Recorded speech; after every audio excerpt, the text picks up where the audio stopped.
Turn, turn, turn, turn, turn, turn, turn, turn, turn, turn, turn, turn, turn, turn, turn, turn, turn.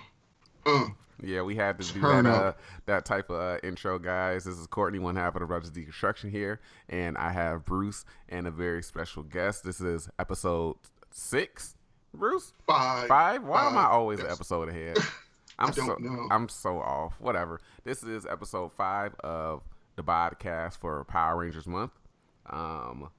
Bruce, go ahead and introduce our very special guest. We have, let's see, how can I do this? We're on the line. We have our social media manager, the one, the only, Catt. Say hi to the people here, Catt. What's up, everyone? Good to be here. All right. As you can see me now, I'm Melly rocking with my toaster strudel in my hand. I knew exactly what you were doing last time. You said in the 80s. Stop acting like you know me. I do. That's not the point. Anyway, today what brings everybody together and the reason why Catt is a very special guest is because we are going to be discussing Power Rangers in space. Dang, Bruce, just move the mic around, why don't you? So you can hear that? Yes, sir. It's a microphone. Of course we can hear it. I apologize. Jesus Christ.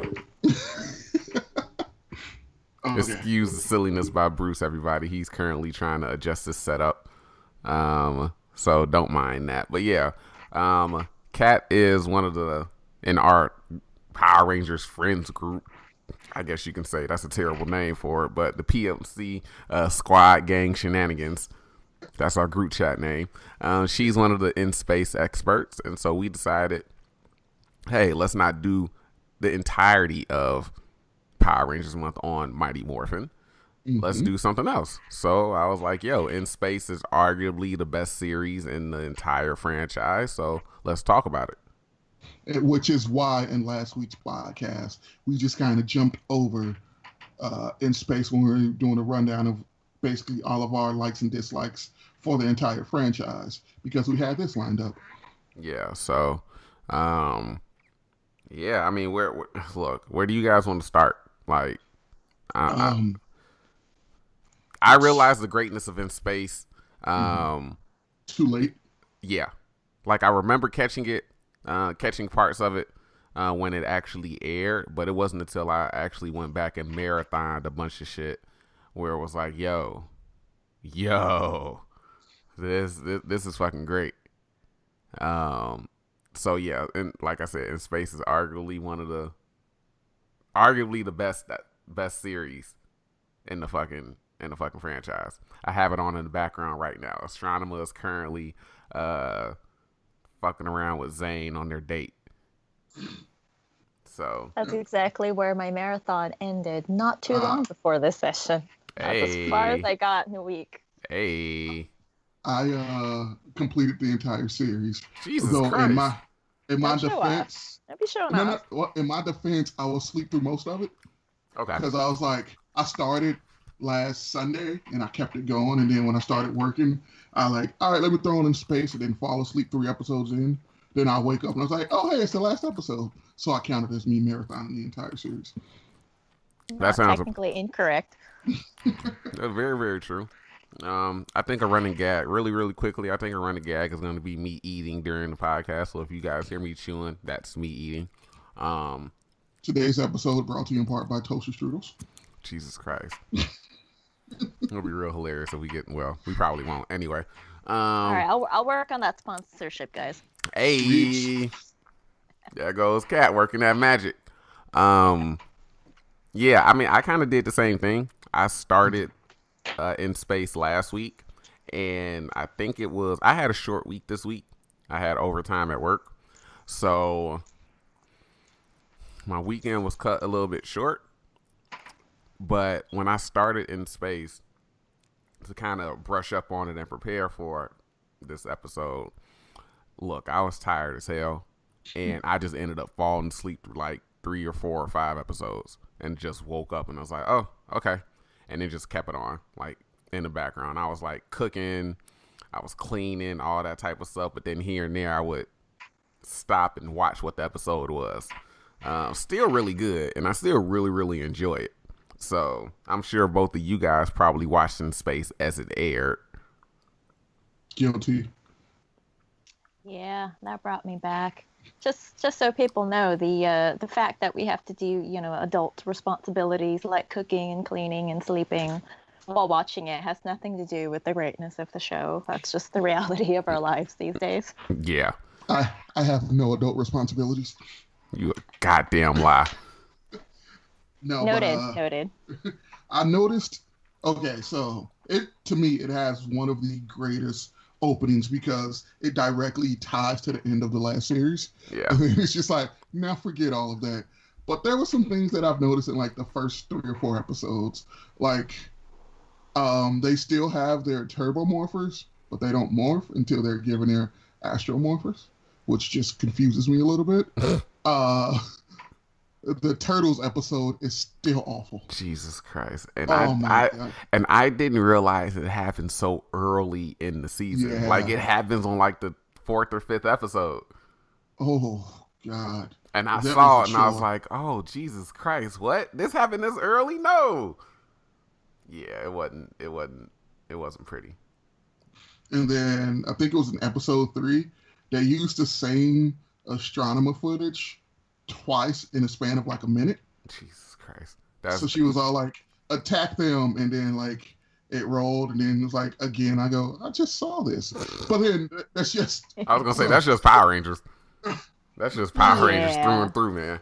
Look, I can see actions, but dialogue and everything in that short of a span, it's pretty great. Power Ranger, man. You gotta have the aliens guy.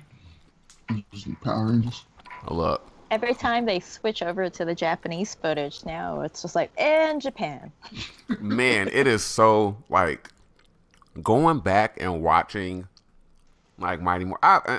And I mean, it makes sense, right? So, In Space came out in what? 90... 8. This is 98. Yeah, 98, because it's 20-year anniversary. Yes. So, obviously, all that Japanese footage is old as hell. Or it was old as hell for the time. So it was super noticeable. But even with like the newer, I guess, not really. I mean, shit, In Space is still fucking 98.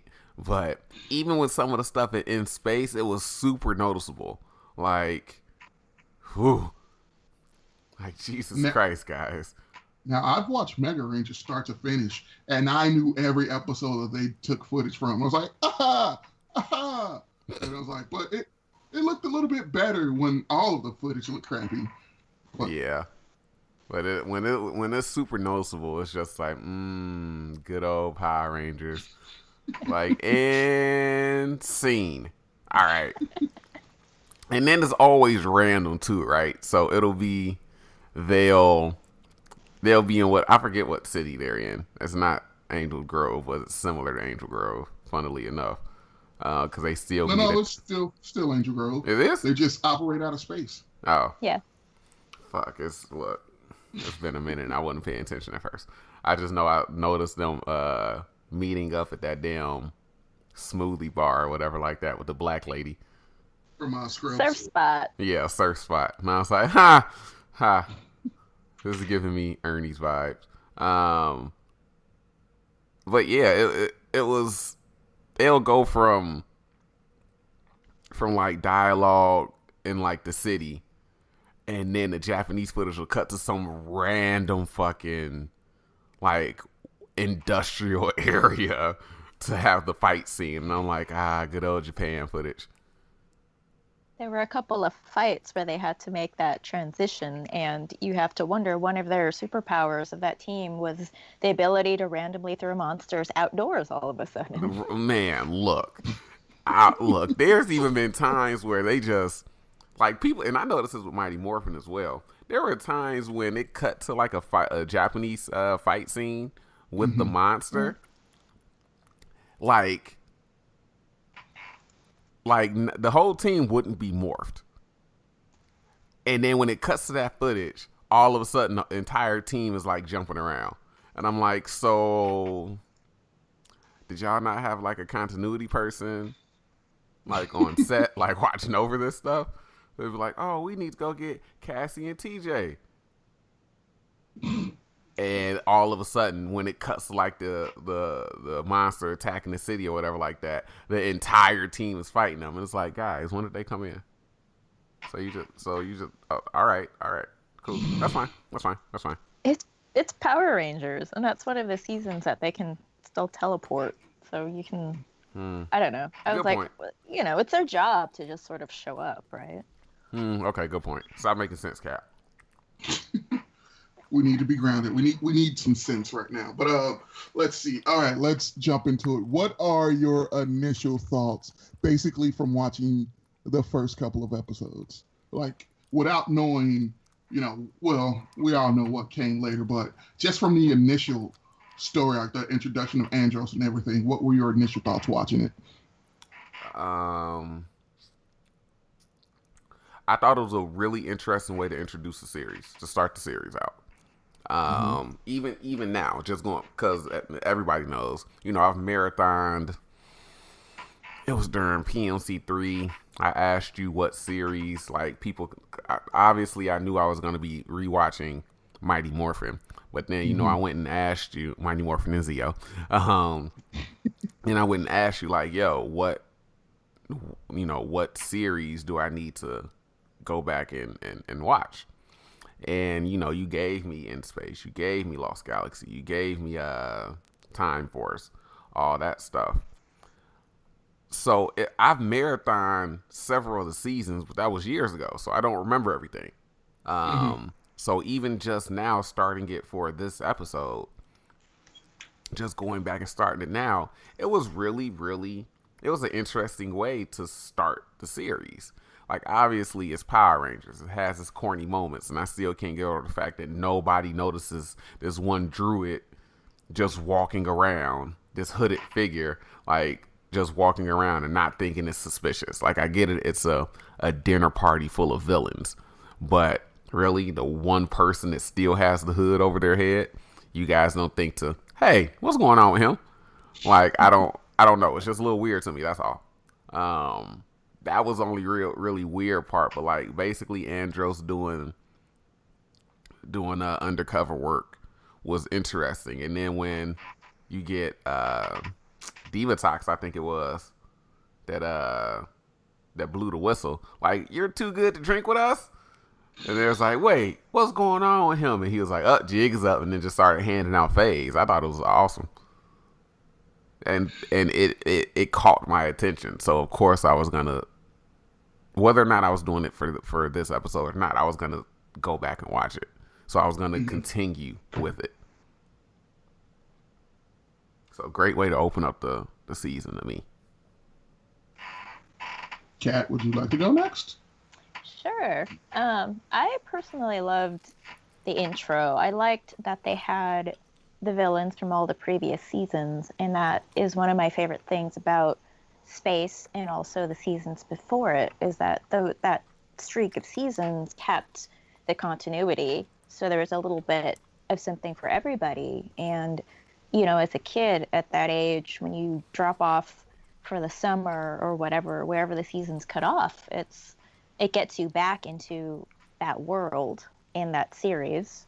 As far as how they introduce the character, even now I sort of look at it and think, you've got this dinner party full of a bunch of villains that don't want to give each other away, in terms of advantage, that is. So if you've got someone's minion walking around and he's too good to take his hood off, nobody's going to comment on it. It's like, hey, I can't control my minion. I never taught him manners. I don't know.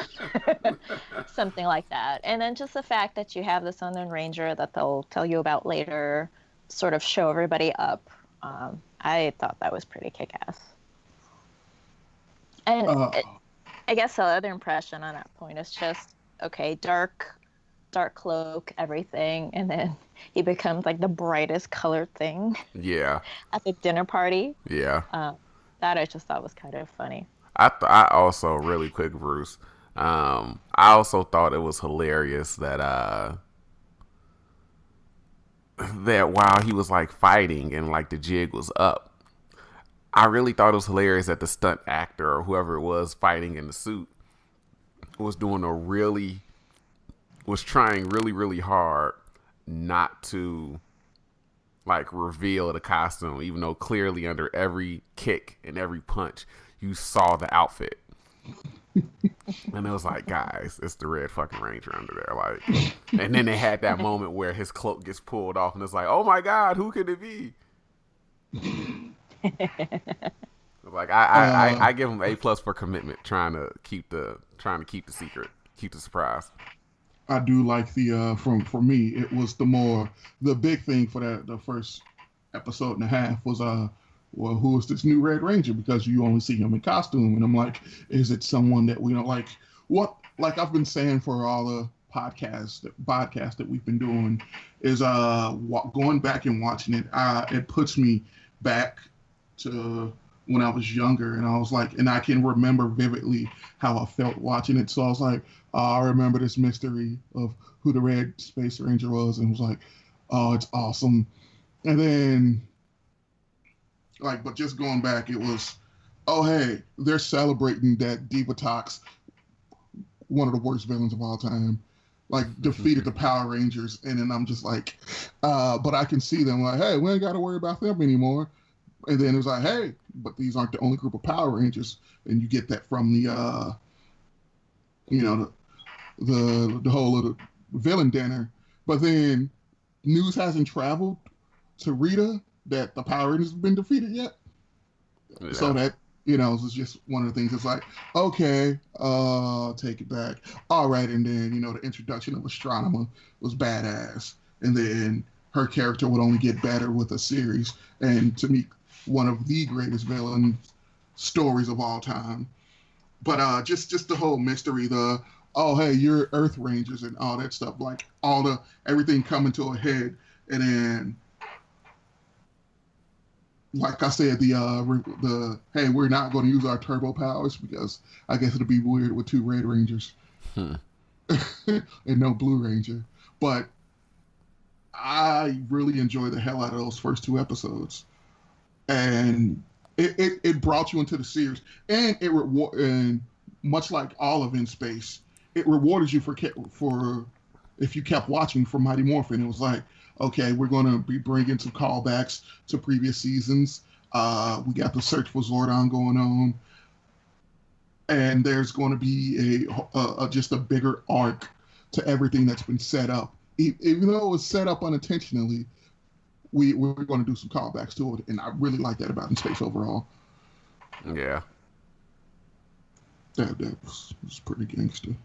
One of the things that I did notice that I'm watching, their civilian suits, how much design went into it. Yeah. I was just looking at it and I was like, okay. And then as I'm looking, I go, hey, that's their color, and that's their color, and hey, like I'm just like, I did not even notice that, like that little one patch was just red, and then I look at look at Cass's and it's pink, and I go, they put a lot of thought into this. Yeah. Actually, in one of the episodes, I think it was one of the episodes where, like, right around when Zane came back, and obviously everybody else's civilian outfits are gray. Zane's suit is black.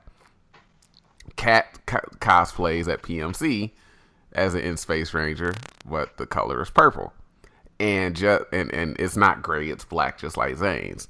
And just watching him walk around in the scene, it just made me think of your costume, Catt. And I was like, these civilian costumes are like dope. Like, I don't know, it's super simple, but you're right. They put a lot of thought and detail into actually making them and creating them. So I thought that was one of the cool things more recently as I was watching it. Yeah. But I kind of want to ask this. When I don't know if you designed yours or had someone else design it, Catt, but like what was the process to you making your Purple Ranger civilian suit? A little bit of a happy accident, actually. So I love the flight suits in the series. Like you were mentioning, the patches, the little details, but overall still pretty simple. And that's part of why I really like the Ranger suits as well. It's extremely geometric, but very, very streamlined down to the helmets, which sometimes if you look, it's just like a big egg. Yeah. Super aerodynamic. I knew that I'd wanted to do cosplay for that series for a while. I don't have that many creation skills when it comes to sewing. So that started for me one day. I was just out with my sister shopping. I found this jacket, and it just the shape of it. I mean, it's different from the actual series because it wasn't made for that. But it's kind of the same shape, kind of the same length. And so I picked that up, and then I made the patches just like a Photoshop file, basically, for somebody to actually do the. I don't think you'd call it embroidery. I'm not sure what you'd call it, but for the patch to be made. And I spent a fair bit of time on that because I wanted it to be as accurate as possible, just the proportions, the dimensions, the relative size of them to each other. So I spent a bunch of time doing that, and then I had someone make the patches, and then I had them sewn onto the jacket that I got. So that was that. But when you make the patches like that, you do go back to this series. You want to make sure that the shapes are right. The geometrics helped a lot because there's a lot of straight lines. Yeah. One of the most annoying parts of that was, I don't know if you guys have noticed, one of their patches has a little triangle, and it's like cut into 3 pieces. That's when it's each of their respective colors. Yeah. I think one of the only arcs on it is there's a little slice, like a little yellow horn almost, that goes into it. It's not a lightning bolt. It doesn't have jags on it, but it's curved, and that just throws you off completely because you just kind of have to look at it and try to get the proportions right. Yeah. So hopefully you guys have seen the jacket. Yeah. Hopefully it looks good. Yeah. Definitely. I like it, but once the whole the flight suits really catch your eye, like you said, and that's one of I like a uniform on a Ranger because for budgetary constraints, where you see like with Megaforce, it's just they're wearing literally the same clothes every day, and it's like Like, are y'all showering at all? Y'all washing these things? What's going on? yeah, but It's like that cartoon Doug. I don't know if you guys saw that, but there was one episode where he opens the closet and it's just literally the same outfit. Yeah. I mean, hell, it could be like that, but again, that's weird. Like having a uniform that you that you have to wear just makes a lot of sense. I think with the design of those suits too, looking back, of course, in that period when you watched it, you didn't think of it, but looking back at their civilian clothes when they're out and about in Angel Grove, the 90s fashion where everything is like twice the width of the person. Oh yeah. I think that really made sort of the fit of the flight suits stand out even more. Yeah. Good old 90s. The 90s, everything in the 90s is awesome. And let's see what. Okay, so as we have on the channel, our character breakdowns. Let's jump into some ad libbing or whatever. Some condensed character breakdowns of each Ranger, because Courtney, you didn't watch Turbo, and I don't know if you watched Turbo, Catt, but this is basically Courtney's introduction to all of these characters. Mm-hmm. And I unfortunately did watch Turbo. Yeah, so I mean, I did watch Turbo. I haven't marathoned it recently. Oh God, please don't. I know that 4 of the Rangers came from that season, but it's probably indicative as well that I watched it and I don't remember that much from it. Yeah. I will give Turbo this. It gets better with the cast change, but not by much. That's all. Yeah, I can see that. I think I've heard people say that before. I didn't get any distinct impression of just this is terrible. I mean, I was whatever age I was at the time. But thinking back on it now, for me, it's more just nothing about it stood out. Nothing about it was that memorable. Yeah, I hate Turbo solely based on the movie, which is which stopped me from watching the fucking series. Um, and people and some people might think I'm joking, but I'm dead ass serious. Like I did not like the Turbo. I did not like the Turbo movie. Like I literally like hated. Like even as a kid, I remember like yo, Justin is a fuck up. Like he is a colossal fuck up. And so I just do not unless I've scrubbed it from my own memories. Like I do not remember watching Turbo because I don't think I liked the. I think I disliked the movie enough to just not watch the TV show.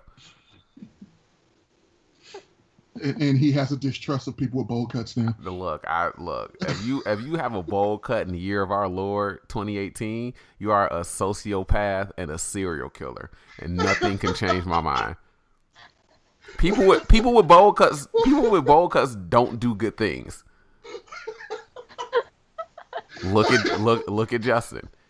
He was a colossal fuck up. I mean, hell, look at Dylan Roof. That fucking maniac. He has a fucking bowl cut. I keep telling y'all stop trusting people with bowl cuts, but don't nobody want to listen to Courtney. Don't nobody want to listen to Courtney. Courtney be trying to warn y'all because Courtney be knowing. Oh. I don't want to traumatize you, but I had a bowl cut as a child. But you don't anymore. So that's the only thing that matters. And you know what? I still love you because you are not that same person now. Look, I live behind a Kroger, and there's a guy that works there there's an older gentleman at that works there that has a bowl cut. I side eye him every time he walks around in the store. Like if I'm walking and he's like coming from the back or walking around like doing whatever stuff. I think he might be a manager or something like that. Doing whatever they do, I always give him a side look. Like I got my eye on you because you up to no good because you got a goddamn bowl cut and you're like 55. I just don't trust people with bowl cuts. Look, traumatizing as it may look, I guess it's trauma. Whatever.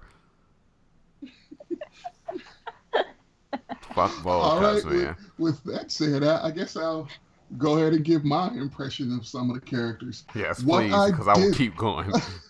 What I did like was with TJ being a former Red Ranger and the leader of his team, you actually saw some of the conflict between him and Andros. Yeah.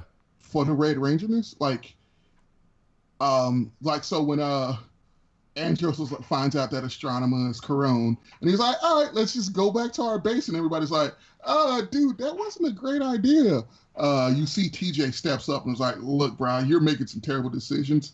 For the betterment of this team, I have to make these conscious decisions that, might, let us live another day. And then I like that the writers was like, hey, but this guy is still the former leader, and he really did not give it his power away. He's still on the team. He's just like, I already got the red morpher, so take this blue one. So it's a little bit, they don't focus too much on it, but there's like some of the conflict with that, and that's a really great character like trait to continue, and a little to me some good a good building block for the relationships on the show.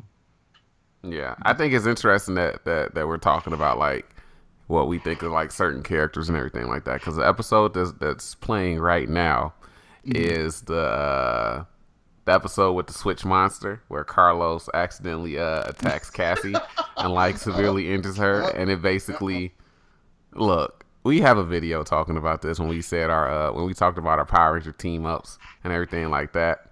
And Courtney's worst Rangers list. Oh yeah, the worst Rangers list.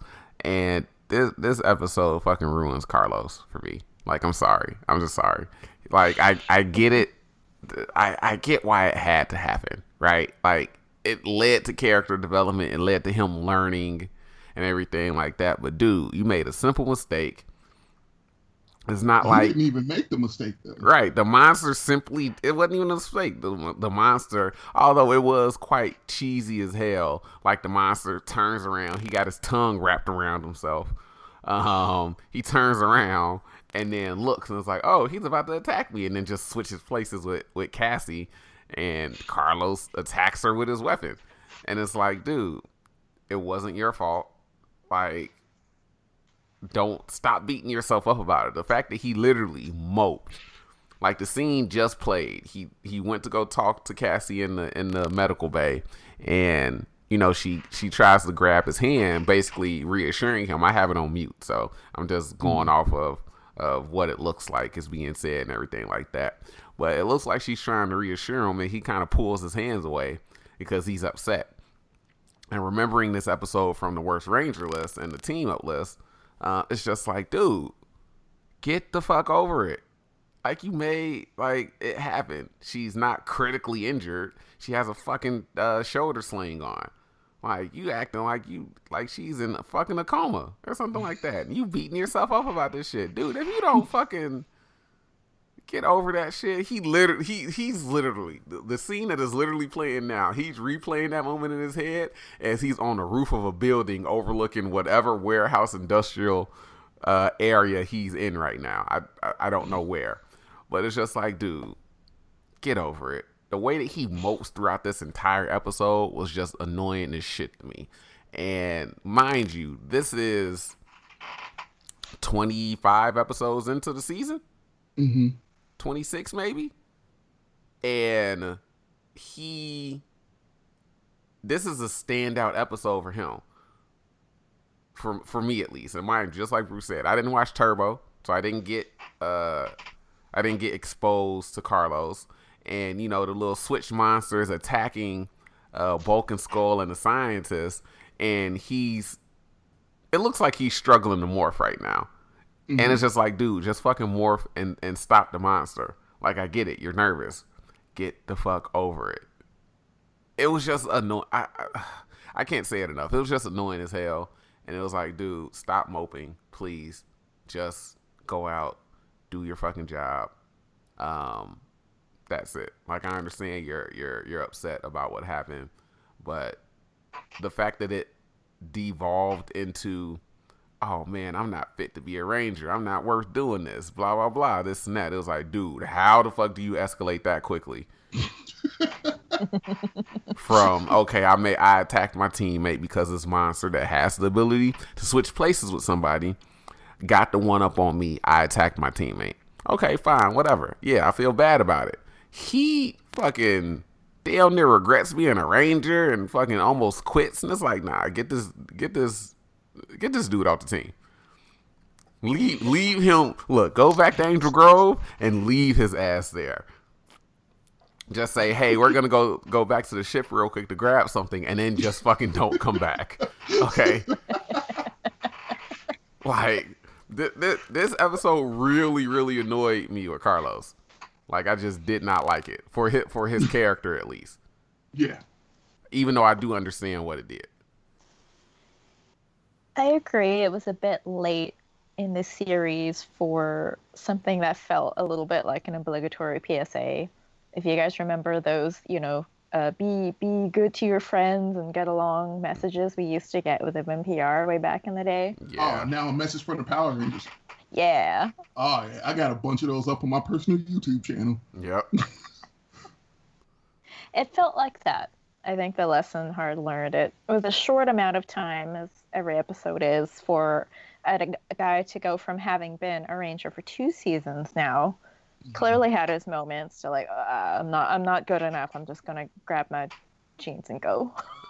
Like, I mean, there is. I told Courtney this. There is an episode like that when he in Turbo, when the dude like breaks his ankle and everybody's like, you tripped him, and Carlos starts doubting himself, so he quits the soccer team. So there's a track record here.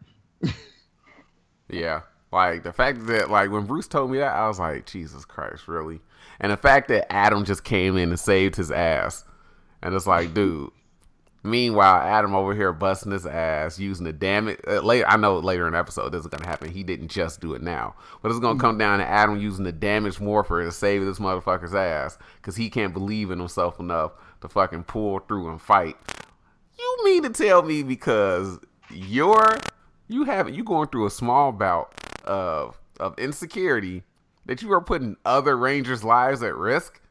Do you know the effect? Well, they people listening probably don't, but after the morphers were destroyed from Mighty Morphin, they were told never to use those morphers again. Adam air does. Quotes. You got to do air quotes. Yeah. Okay. Yeah. Air quotes. Air quotes.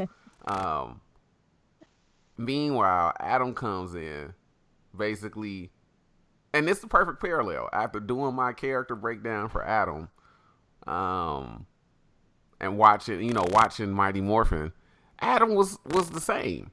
He was kind of unsure of himself in Mighty Morphin at points, and then he learned like, hey, I'm a competent fighter, I'm a competent martial artist, I'm a competent ranger, and then he starts being more confident. So it was a perfect parallel to have this team up. Adam was training him now. He's teaching him like, hey, you do this. It basically helped build him back up. But then, once again, later on in the episode, when it comes down to it, Adam has to use that fucking damaged morpher because Carlos fucking chokes. And it's like, dude, you putting lives at risk. Get the fuck over this shit, okay? Adam can literally be destroyed by using this damn morpher. You out here dicking around. Like, Carlos the only person I don't fuck with.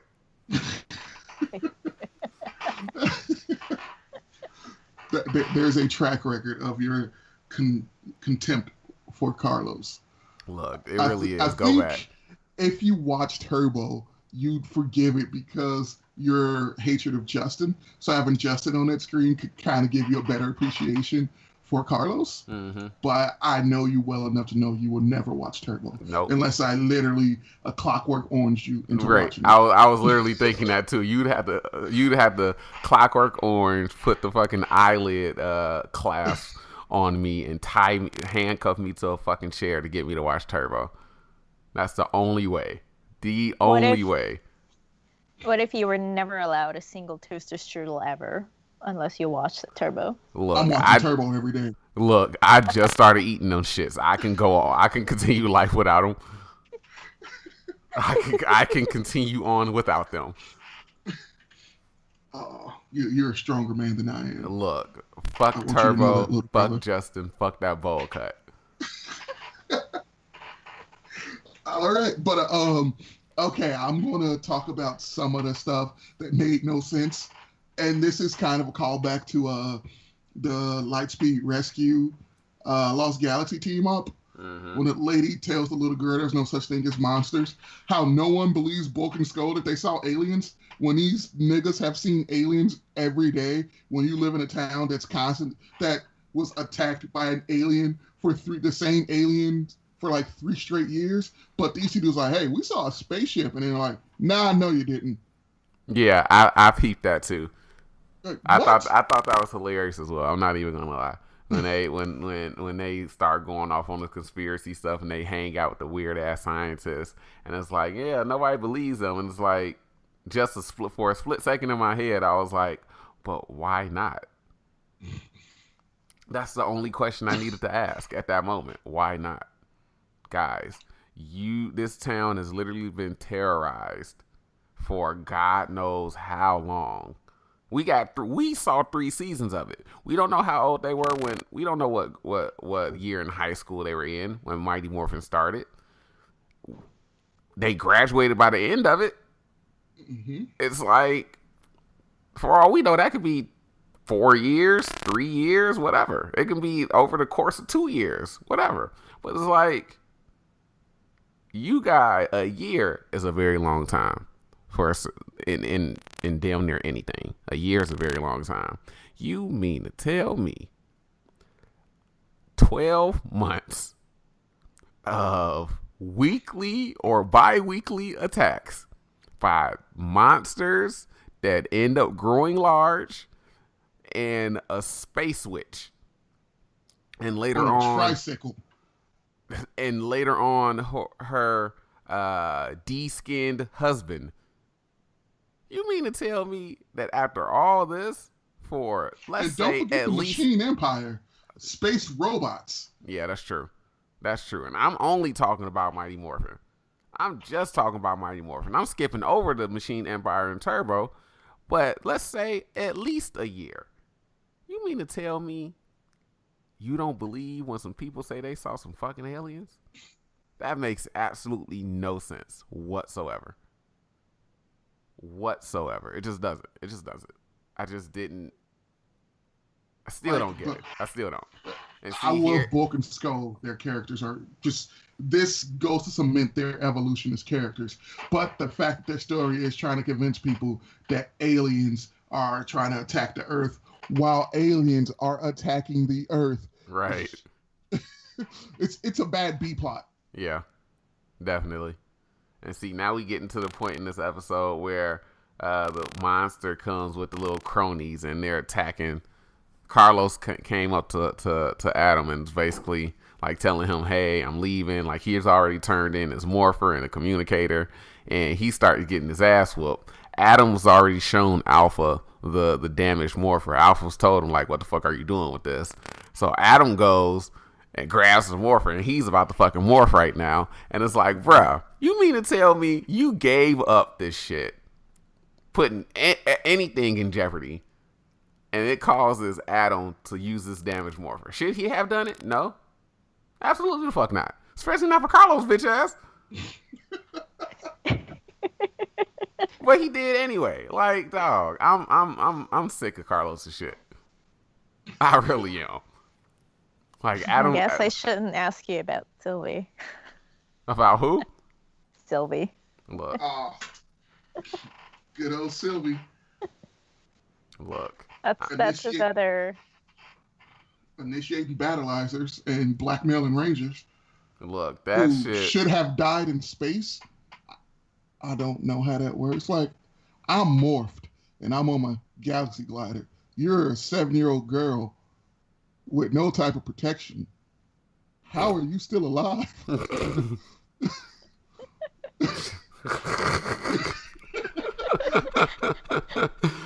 Oh, shit. I mean, she's just sitting there on the glider. He's like, haha, we're in space. I'm like, why are you still alive?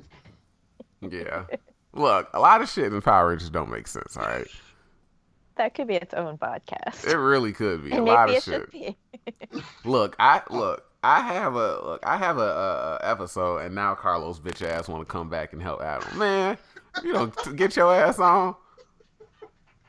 Boy, you finna get both of y'all killed, idiot. But thankfully the team is here to save the fucking day, because Carlos is fucking incompetent as hell.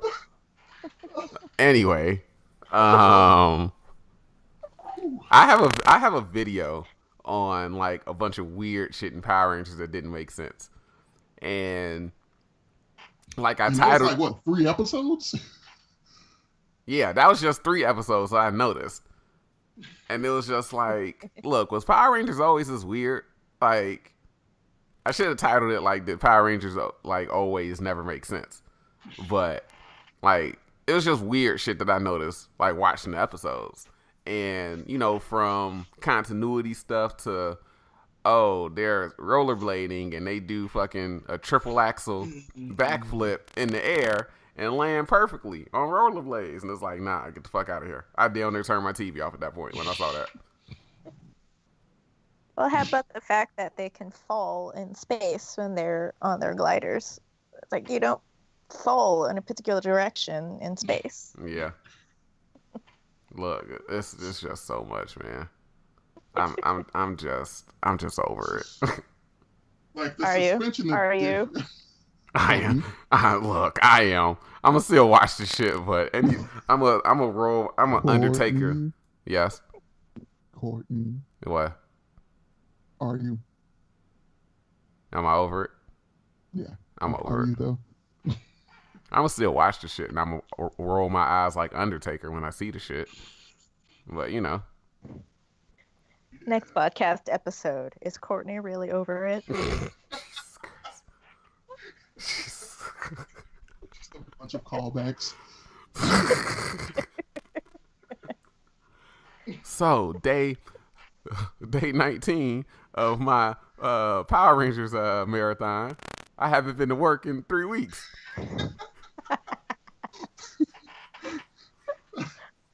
Oh, Pretty sure they just emailed me the notification that I'm fired now. strategy on UPT. hmm Oh man, like, and that'll take a lot. That's actually sounds about.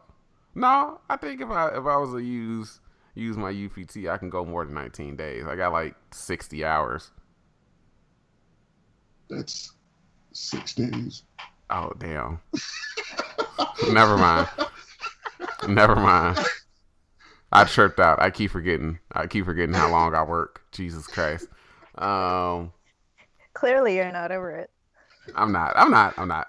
I'll admit I'm not. All right, It's still bullshit though. Let's just turn this ship around. Let's. No, it capsized way too long ago. We just need to start swimming and try to meet up on the same piece of wood. All right, Rose, let me on that door.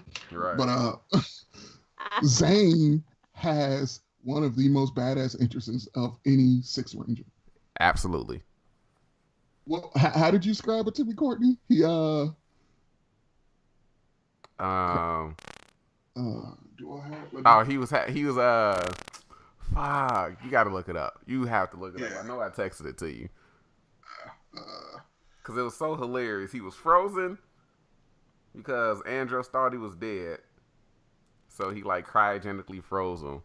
And then he like wakes up and just starts handing out fades. And it was the most magnificent thing. And I quote, Zane came in running fades. Look, Zane woke up and you have that moment where everybody looks up when they notice there's somebody new in the battlefield. And he had that moment and he just started whooping ass and it was like, yo. What I miss? Right. Like it was nothing. Like I really do believe that Zane's entrance is equally on the same level as Tommy's entrance as the evil Green Ranger. Like the way he came in whooping the team's ass and kicking them out the Zord. Zane literally showed up. There were no introductions. He saw a monster and went after it. It was like what movie was it? It might have been Justice League. There's at one point where I know Bruce hasn't seen Justice League, but there's at one point when Superman, when they resurrect him, and CGI mustache. No. This is after they resurrect him, and he's just like looking around because he sees the whole team standing in front of him. After they get into the fight, because Cyborg's body like can't really distinguish. Cyborg's body goes haywire. Basically, shoots at Superman. Whole team starts fighting him and everything like this. Batman shows up. He looks at Batman and just goes after him. Like, he literally tosses everybody to the side and just goes after him. That's how it was. Zane woke up, came out the tunnel, and was like, who the hell is this dude? And then just ran after him. And I was like, yo, if that man, look, that is literally the definition of on-site. That is literally the definition of on-site. He saw him and he saw this dude and started whooping his ass. It was the dude he couldn't understand either. That was one of the monsters that didn't speak English conveniently. So he comes out of the ship and the monster gurgles and growls or whatever, and he's just like, I don't know what you just said, but I'm going to kick your ass anyway. Right. And it's like, yo. Which I believe is a trope Power Rangers does not use enough. A monster that doesn't speak English. Yeah. Yeah, they all conveniently speak English. Yeah. And when you the whole universe. Right. And when, like, I think it's kind of nitpicky, but at the same time, like, I get why they do it, obviously, for, so everybody so we as the audience can understand it. But it's like, does everybody just conveniently know English in the universe? Like, I don't really believe that. Well, so this is one thing that I've wondered forever and will probably never get an answer to about space.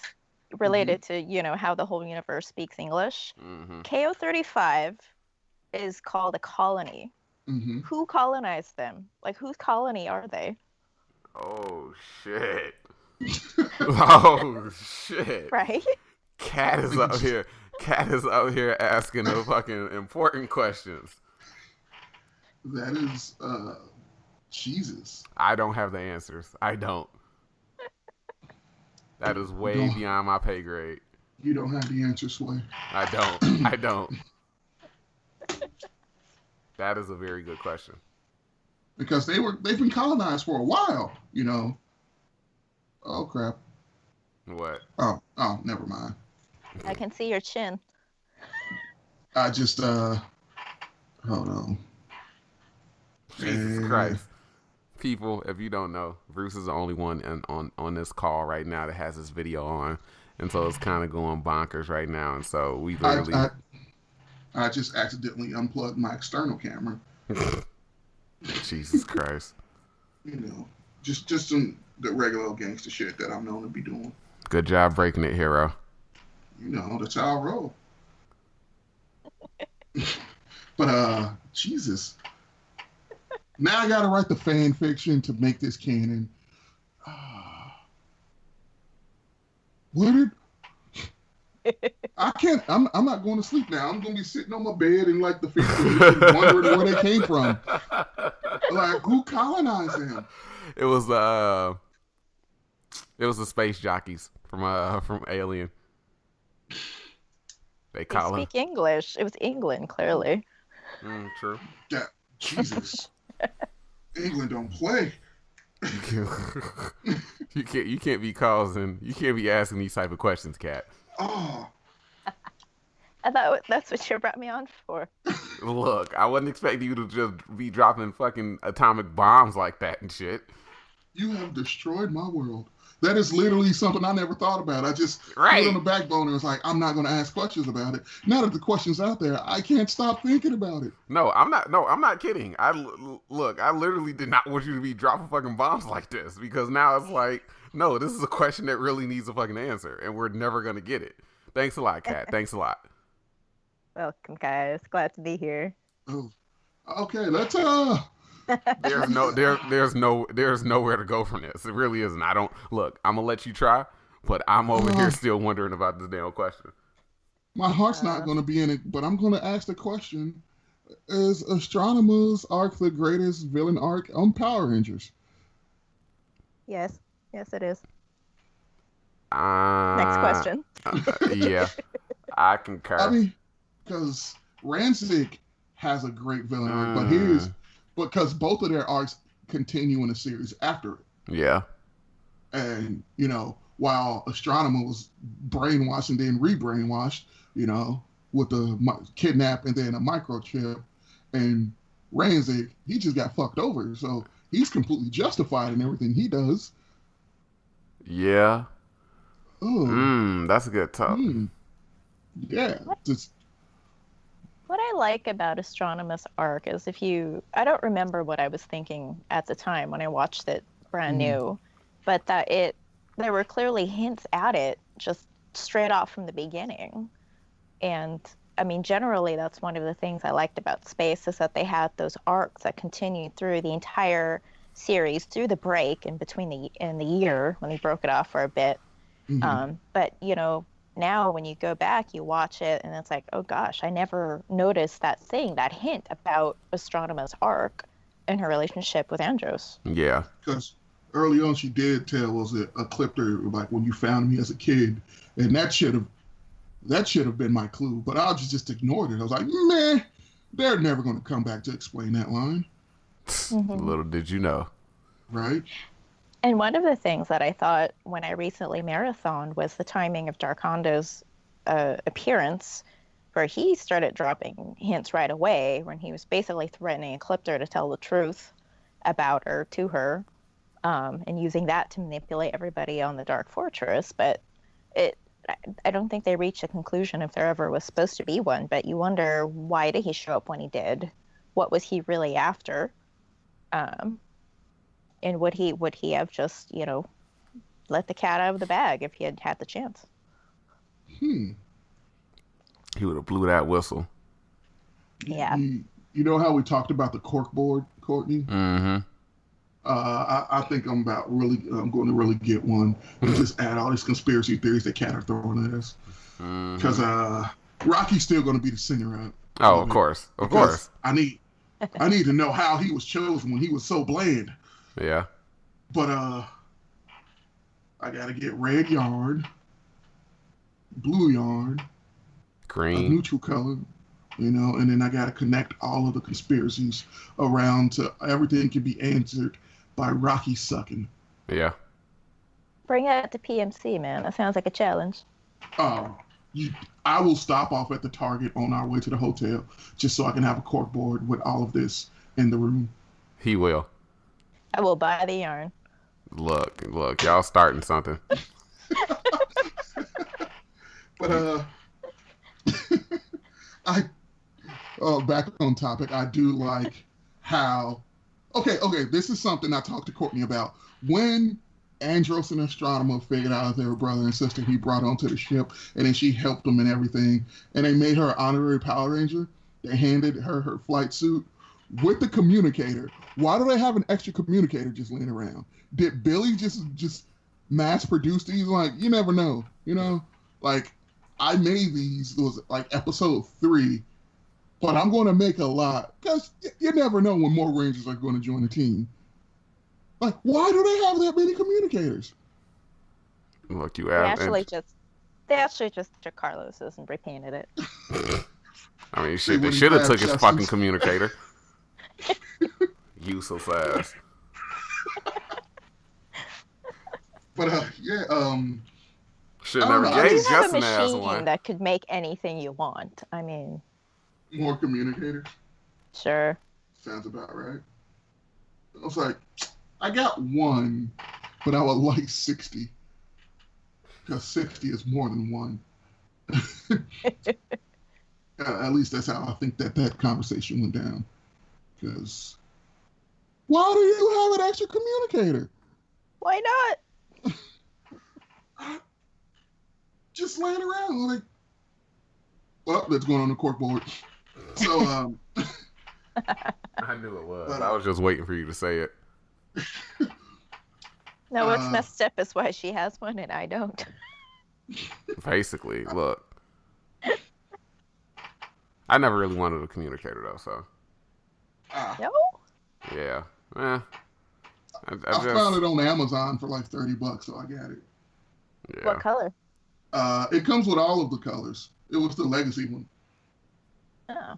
Yeah. And then I got one of those smartwatches because Courtney got one. And then I just made communicator my background picture. So I don't see the point of why I bought one. Well, seeing that you got the smartwatch after the fact. True. So you would have never have known. I'm over here evaluating the choices that I've made in life up until this point. Thanks, Power Rangers. Jesus Christ. Look, Sure words never spoken. Look, I'm still ready to rage out that I ain't got no damn Psycho Ranger figure. All right, because we're gonna become. That's a great segue. Yeah, the Psycho Rangers. Yeah, we're gonna be coming because I was just about to say we're gonna be coming up on the Psycho Ranger. I'm gonna be coming up on a Psycho Ranger episode probably in like the next 3 or 4 episodes, but. Yeah, Psycho Rangers. Where do they stand as like antagonists in Power Rangers? Okay, so they've done the evil doppelgangers before. They did it like 2 or 3 times in Mighty Morphin. Yeah, and Jesus Christ, one of Zed's teams was fucking horrible. They didn't get to fight the Rangers. It was just like them in terrible fucking body morph suits. I was about to say, are we judging terrible by what they're wearing? Absolutely. Well, we have to because they didn't get the chance to fight the team. Mm-hmm.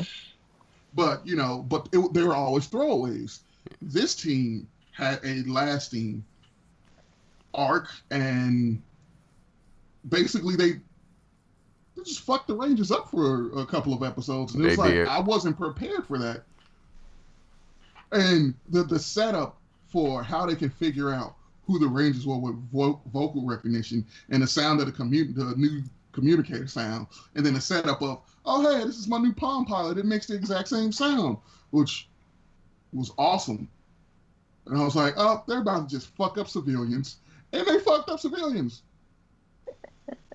You don't really see the villains just outright fucking up a civilian. All right, we can talk about the Palm Pilot in a little bit. Yeah, I wasn't gonna look. I was trying not to say anything about it. Here go Catt pointing shit out again. But the voice recognition, that episode where basically Cassie's wandering around, and they could have found her if she had just spoken a word. I thought that was seriously creepy. Yeah. Like, that is genuinely scary. But that's another element of storytelling that I like. Like, you got to take one of your characters out of their comfort zone and get rid of something that's just second nature to them. And it was like, you can't talk or you will be murdered. It was like, like there's an entire horror movie about that. Yeah. Power Rangers did it first. Take that, A Quiet Place. Jesus Christ. I'm just going to throw things out there, Bruce, and you're going to take it and say it better.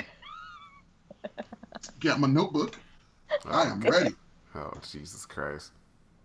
Well, and okay, while we're going on that thread, that they were able to capture one of the Rangers, tie him up, and put him in the bottom of some abandoned Victorian house in a dusty room full of shit. That's creepy. Very much so. Look, the Psycho Rangers were real fucking threats. Yeah, and then the fact that, like, they weren't only a threat to the Rangers, but to the villain faction. They were killing Dark Spectre, I think his name was. Yeah. Yeah, they were siphoning his life energy to power the Psycho Rangers. And then they were just going against their program, and it's like, no, I just want to go fuck this guy up. And it was like, no, you fuck him up when we tell you to. Oh, fuck you. I'm just going to go fuck this guy up. No. You have to fuck them up when we tell you to. Which, like, all the villains previous was like, hey, we're going to attack them, you know, on a schedule. But the Psycho show was like, no, I want to fuck them up all the time until they're no longer here.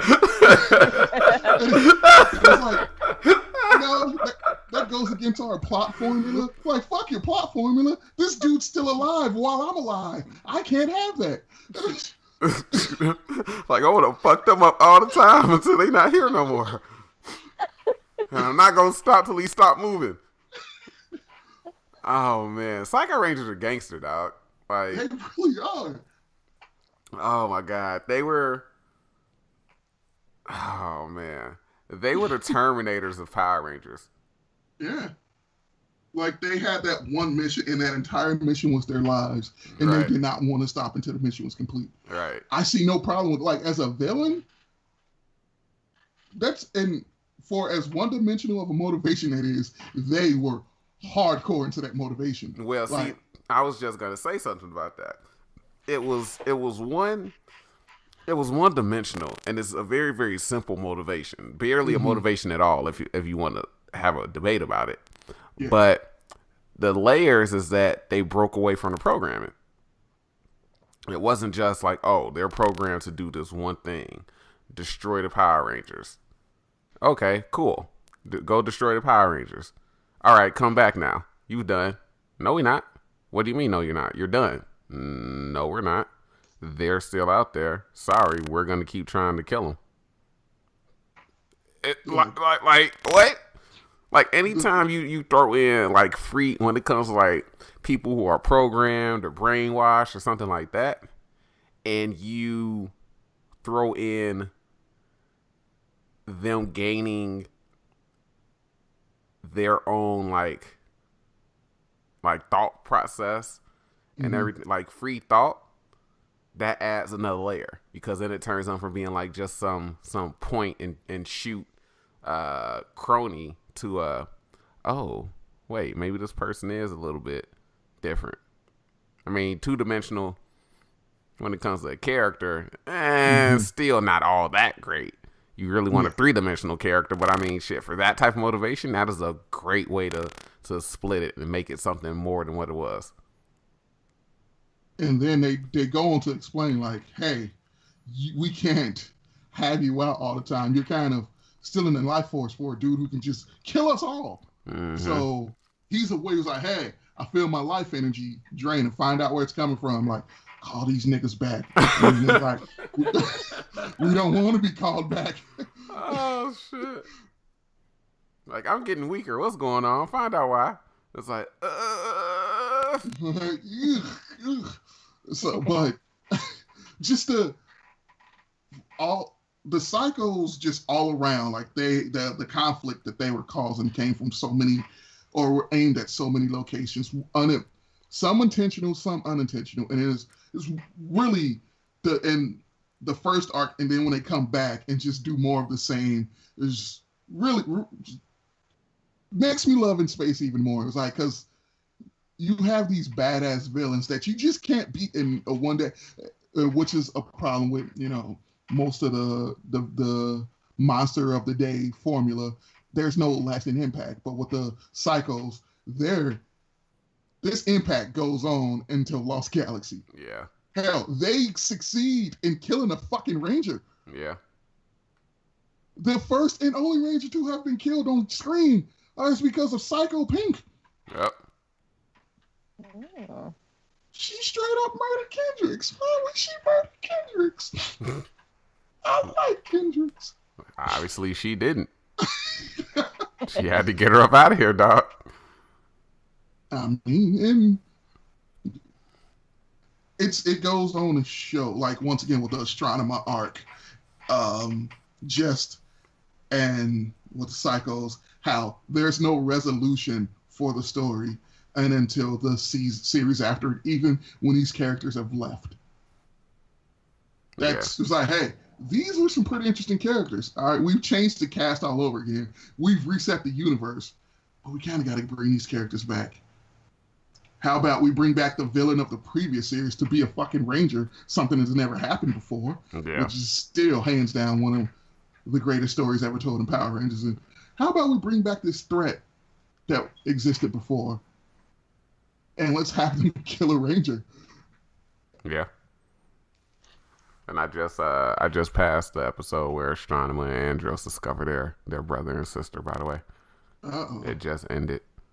The next you went on a date with my sister? I didn't know she was your sister. Classic line. You're like, brah, your sister's hot. I apologize. But guy's aim. Andros is way too calm about that. He really was. He really was. But That's true. One more point about the Psycho Rangers. I love them. I love the look of the suits, which is completely badass. All of the sharp edges. And I mean, you guys have covered just the story aspect of it and their motivation and that sort of intensity that you don't see in Power Rangers very much. But a very simple thing I liked that I thought made them more badass, they didn't waste time talking. Right? They showed up and they just went at it. They just beat the Rangers' asses. Like, no words, nothing. They're like, okay, I'm straight to the job. Yeah. They just wanted to kill. And see, I think and they did. Yeah. And I think that the whole programming, the programming leads into that because again, they were programmed to do one thing: attack the Rangers until they're destroyed. And why would they have a lot of dialogue? But then once they broke programming or broke the controlling, at least it was like, no, we're not going to attack the Rangers when you want us to attack the Rangers. We're going to attack them when we want to attack them. So, see ya. And it was just the Psycho Rangers are definitely top 5. Yeah. Yeah. And their inclusion made the Rangers have to adapt who they are. Outside of Billy, you never saw like the thought process going into how a ranger reacted to a threat. It was, or so like with Green was evil, they were like, we got to find out who this evil green guy is.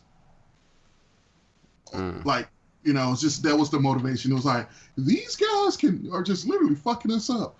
We have to be better, and we got to find a way around it. Like with TJ, he was like, hey, let's use their motivation against them. The blue Psycho Ranger only wants to kill, just murder me. How about we all rock blue?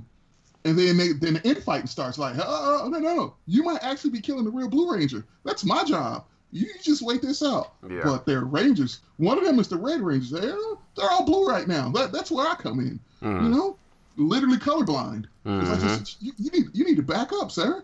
I am going to kill him because he is wearing blue. And I'm like, see.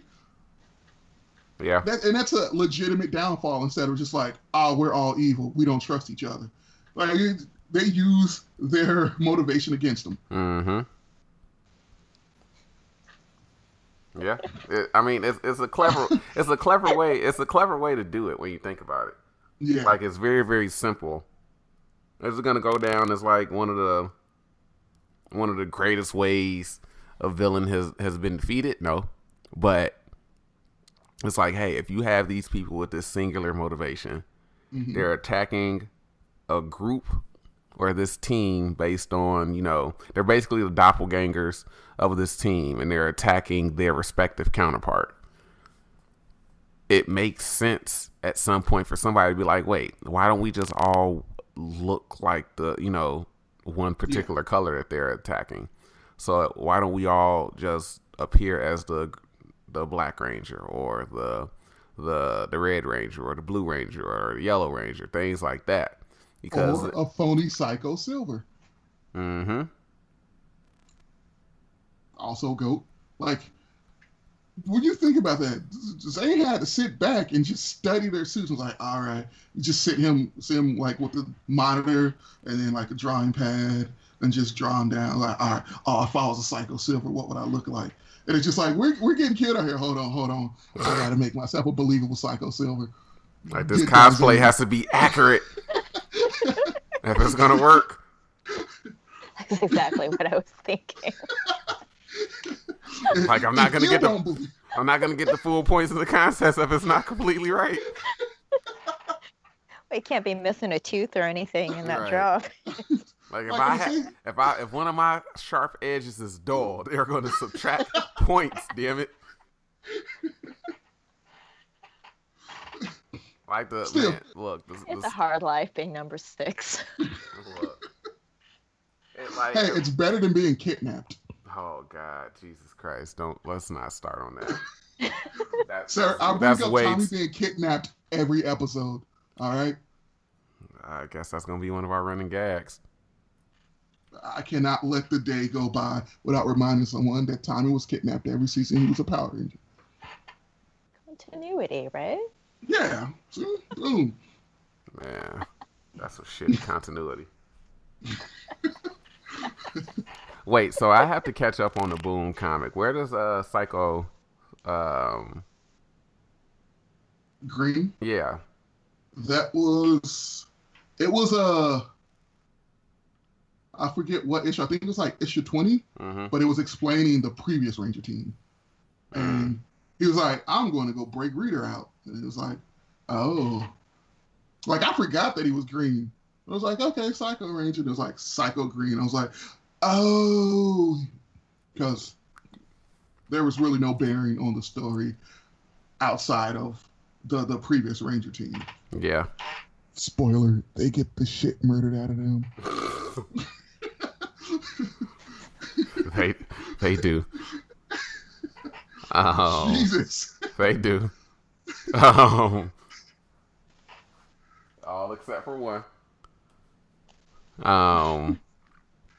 What do we think about speaking of villains, what do we think about the two kind of like lieutenants of Astronomer? Darkonda and Ecliptor. Yeah. Like, what do you think about them? Because right now, I'm at the point in this episode I thought where... you meant Elgar. Oh, I forgot Elgar came back. Jesus. I literally just watched an episode with Elgar and immediately wiped that out of my head. Like I'm at the point in this. Turbo hating you. No, see, Elgar got his ass handed to him by Justin Unmorphed. Why bring him back? What was the point? There wasn't a 10-year-old there to kick his ass anymore. He was useless. Because they like doing hood rat stuff with their friends. Yeah, but I did like the running tally of Darkonda's lives, and just a clip that like, I think I'm gonna kill you today. She's like, you got 15 more left, so I'll just kill you today. I was like, that's hilarious. I'd do something like that if I knew you were immortal. I'm just gonna kill you. Like I'm at the point in this episode where Ecliptor and Darkonda just got done fighting, and there's that whole Ecliptor slashed him with this sword, and he failed and exploded, but he's talking to fucking Malagor afterwards. That's Dark Spectre, sir. That was fucking Malagor. Damn it. You're not gonna fucking fool me. I hate that piece of shit movie with every fucking energy in my goddamn body. You're not gonna fucking Dark Spectre my ass. Like, his name was Malagor. He fucking possessed Kimberly and Jason. You better get it the fuck together. I'm gonna try to rebrand him. Y'all not finna do me like y'all did those fucking Beetleborg costumes.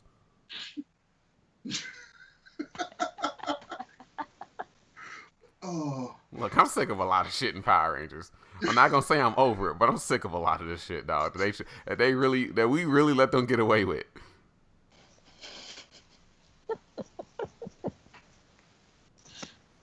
Like, but yeah, Dark. Like, I thought it was interesting that they merged at some points as well. yeah. Dark Clipper. I was gonna say that is just a weird, kind of creepy power if you think about it. Yeah. And it's a very unsettling look as well. True. Mm. I do like that they have the same purpose, but because of their relationship with Astronema, they don't like each other. It's like, I don't know what you do. Sorry, this is about to take this turn, but this is what it seems like to me. A dude who kidnapped a child not liking a pedophile. That's what it seems like to me. Wait, what? That's what it seems like. Like, hey, I kidnap children, but I don't have sex with them. You have sex with children. You're fucking disgusting. That's what this seems like to me. It's just like, you both are kind of horrible people, but you don't like each other. Jesus This is like, Christ. hey, he's not my level of horrible. Don't put me along with that guy. I was like, yeah, you're still terrible, sir. Like, don't put me in that camp. You're a fucking horrible person. It's kind of like that. You really did just take it there. Yeah, Jesus I Christ. did. That's why I apologized ahead of time. I apologize, everyone. I'm going to move on now. The real payoff. I love that you just powered through that. Oh, keep it going. The real payoff. The real payoff for In Space, for anyone who started at the first episode of Mighty Morphin and just kept chugging along, who watched the second half of season 2 and was like, this is getting bad, who watched season 3 and wanted to stab himself in the heart, who watched Zeo and was like, yes, this is getting better, who watched Turbo and was like, what the fuck happened with Zeo? You didn't need to leave that into this. The real payoff is the murder of Zordon.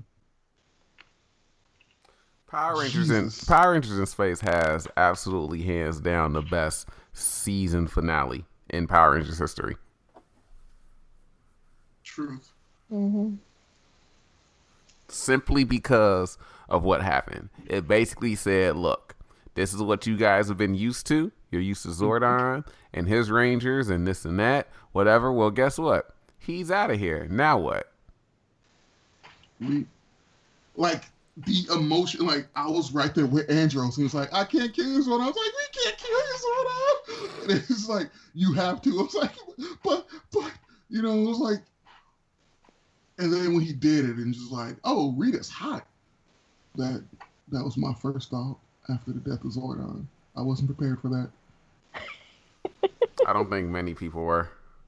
You know, I was like, oh. But again, one of the best endings, but one of the drawbacks is a bunch of resolved story plots. Like, what the hell was it? What happened to Demetria?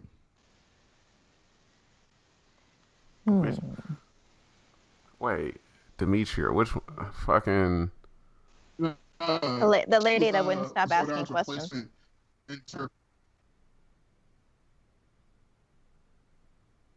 I'm drawing blanks. I'll get to it eventually. Their mentor. And oh wait, you didn't. No, you're not. He didn't watch Turbo. Like, because there was a subplot of Diva Tox and Demetria being sisters. It never went anywhere. Okay. And then now Diva Tox is good because destroyed all evil in the galaxy. I mean, if you're gonna die, might as well take out all the evil with you. Bruce, you're breaking up really bad on my end. Oh, it's not just me then. Yeah, no, it's not just you.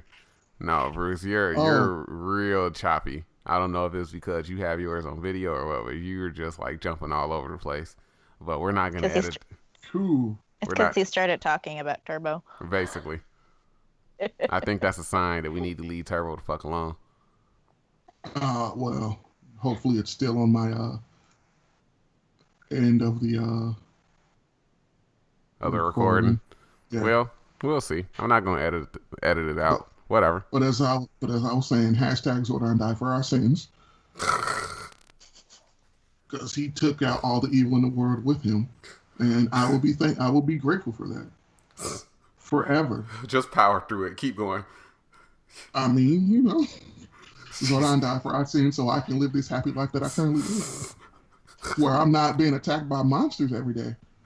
And this has been the last episode.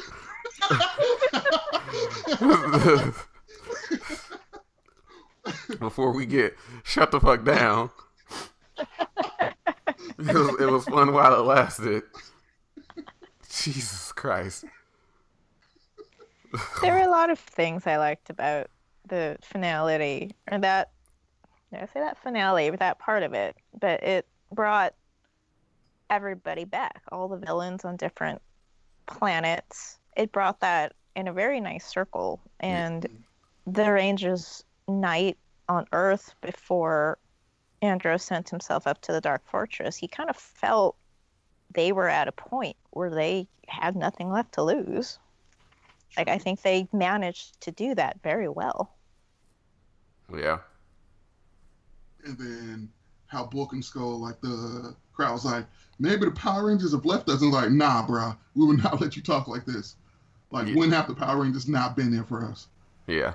No, I was just about to bring that up. I like how Bulk and Skull kind of led that stand with everybody else when basically all hope was lost. Yes. That moment was epic. Yeah. I thought so. Yeah.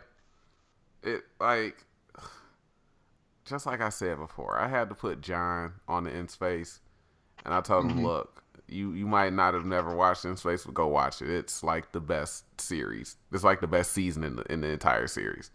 Yeah. Go watch it. Go check it out. Afterwards, he was like, bruh. I was like, I told you. Once again, Courtney, he had watched Mighty Morphin. He had watched some of the other things, but he hadn't checked out In Space. And so I was talking to him about it, and I was like, yo, you need to check out In Space. Like, In Space has the best season finale. In Space is arguably the best season in the entire series. And he wasn't sure at first, and I was like, look, just check it out. When have I ever steered you wrong? Like, I don't steer many people wrong. That's what I'm here for. And so after he like got through it all, he messaged me and he was like, bruh. And I was like, I told you, dog. Like, I told you. Like, I don't steer people wrong. Watching the end of In Space made me let's see how do I word this. I felt better about going back and doing all the research for the character breakdowns for Power Ranger Month. I was like, there's the conclusion. Like, there's some type of payoff for these horrible stories. Like, for how underdeveloped Rocky was, for just how god-awful Season 3 was.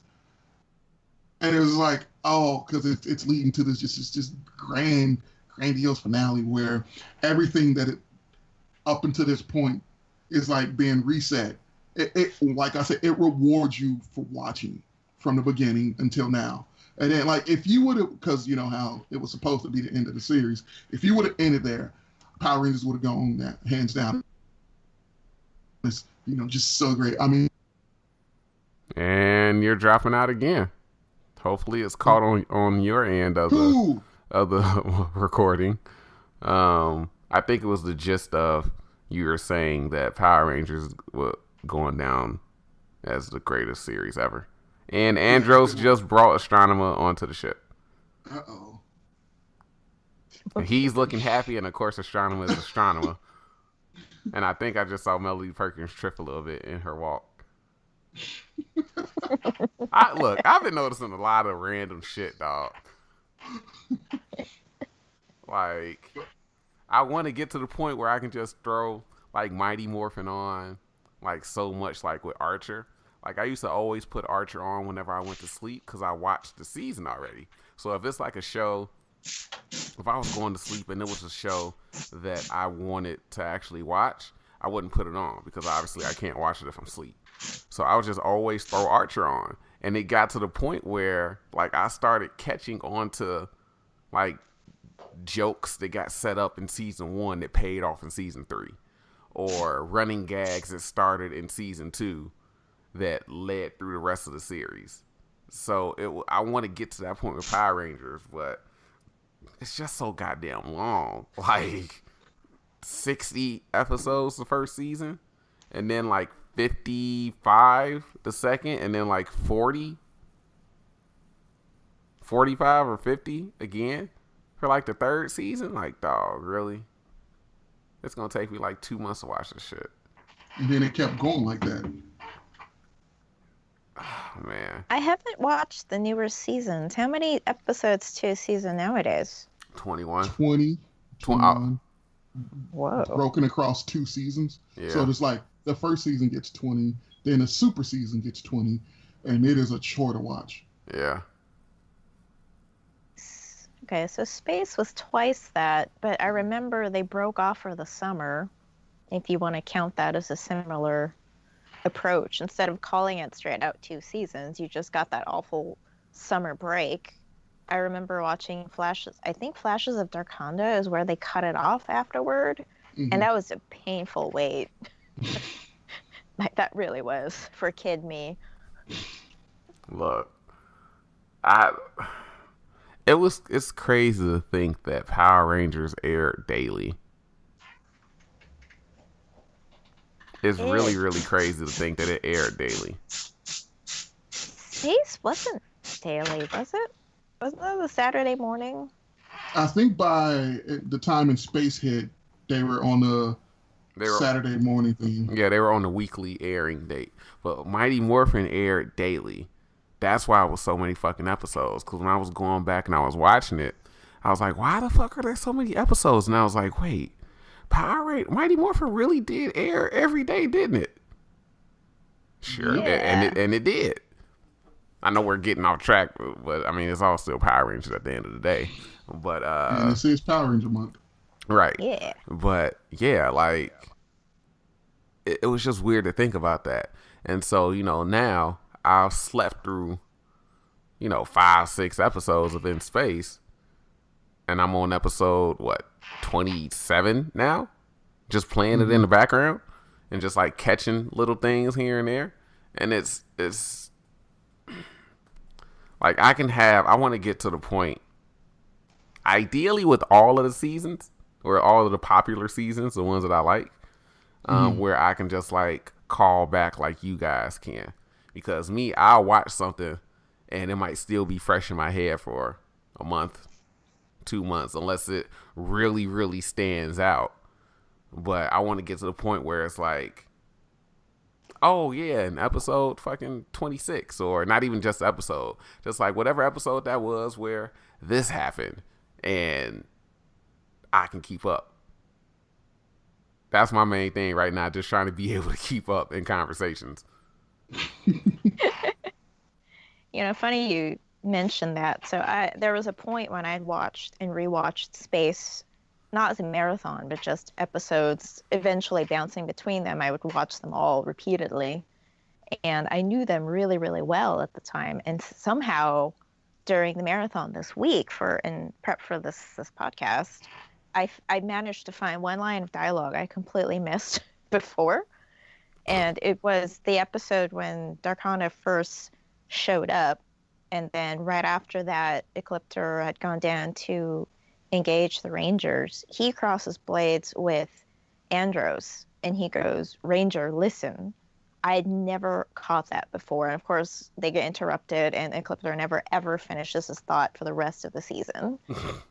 But then you're like, did he almost just tell Andros everything about a strongman? Like, did he almost do that?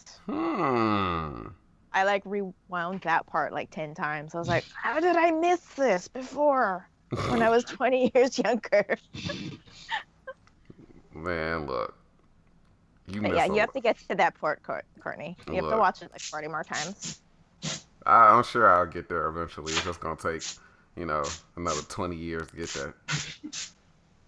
Jesus Christ. Because me, I'm attentive when I watch stuff, but then I'm always like trying to do something, but I'll turn the volume up loud so I can hear what's going on. And then it's like, oh, I'm in the kitchen fucking clanging pots and pans together. Like I don't hear the episode playing in my room, or I'm like doing something else where there's noise going on, or I'm on my laptop, or I'm on my phone. Like I'll even like close. There's points where I'll close my laptop and just actually sit back and watch something, but then I have my phone. Mm-hmm. So that's one of the things I had to do while doing this marathon was I put my phone down, like put it as far away from me, like outside of my reach. And I was like, I'm sitting down and I'm enjoying the hell out of this outside of when I got off of work to watch it and fell asleep. Beyond my control. Yeah. But it's because after the first PMC we went to, and you came back in marathon and everything, I haven't sat down to watch anything in full until we started, sat down. I was like, hey, July 2018, Power Rangers month. So I started sitting down, getting reacquainted with the show. Like, I throw stuff on in the background or watch a select episode, but I haven't sat down to watch a full series in quite some time until, I started doing In Space.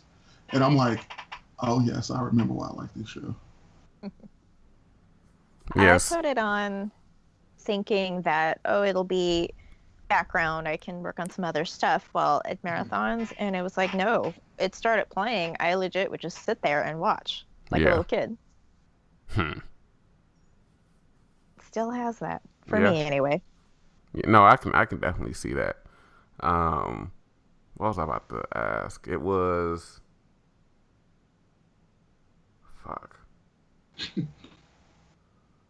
obviously it was about In Space. Mm-hmm. Was it? Oh no, it wasn't about In Space.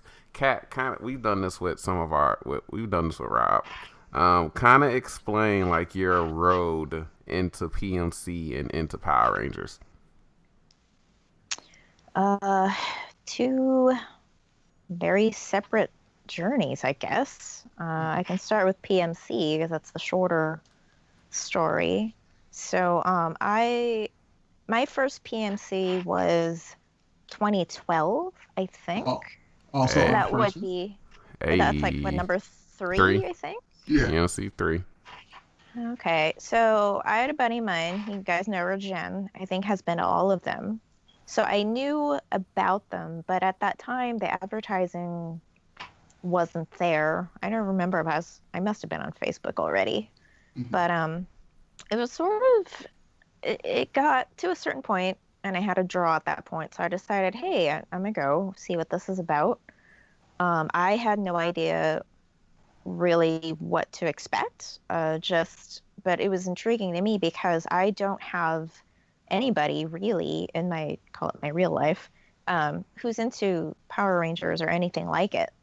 So I was like, oh, cool. Here's a place where a couple of people I know online have been and said it's really a lot of fun. And hey, they're going to have like actual Power Rangers there, even cooler. So I pretty much showed up. I had my purple suit cosplay, the original version at the time. And I had no expectations. I knew one person there and we roomed together. And then just from that point on, I met a lot of wonderful people. I got to meet actual Power Rangers, which is always fun. And then I was hooked, really. And then every year after that. So that makes what, 3? Yep. 12, 14, 16? Yep. During one of those, I met you guys, clearly. During the first one. It was the first one. I would like to give the back to. I went to check on our 5-year-old nephew, see, previous podcast. And then I came back and Courtney was balls deep in the conversation with Catt. And I was like, what did I miss? So, thank you again, nephew. I love you. Fuck him. I remember the nephew. I forget if that was the conversation starter, but kind of Probably. like you guys and Rob mentioned in your previous podcast, like I don't recall the moment when I met you guys. Clearly it hasn't been that long on the scale of things, but I feel like I've known you guys forever now. Right. And that is the magic for me of PNC. So many folks I've met there. I mean, they're all remote. There's there's 2 people here in this area-ish. But everyone I've become close to, I feel like I've just known you guys forever. There is no beginning for me. Yeah, I honestly can't remember. You're right. It may have been the nephew that struck up the conversation, but I honestly don't remember it. I just remember like, hey, sitting and chatting, and then it was Facebook, and then because I think that's how we kind of kept up with everybody. No, you and Catt was originally Twitter. Because she was like, yeah, she gave me her Twitter. And I was like, I don't use Twitter. Oh, okay. I remember that. Okay. And so me being the annoying little brother that I am, I apply that to everything in my life. Of course, I try to keep in touch with folks as best as I can. I'm terrible at it now. But at the time, I mean, it was easier to do. It was easier to be like, hey, what's up? How are you? Shit like that. But I can't remember the exact instance when that led to our conversation. That led to us following each other, and then led to us then it went to Facebook and keeping track. And it was like, hey, give me your number. Let me know when you get into town. This and that. What's going on? So we can catch up, meet up, whatever like that. And now it's just like, oh yeah, that's my. Just like with everybody, I mean, in the group chat, Rob and Bruce talk way more than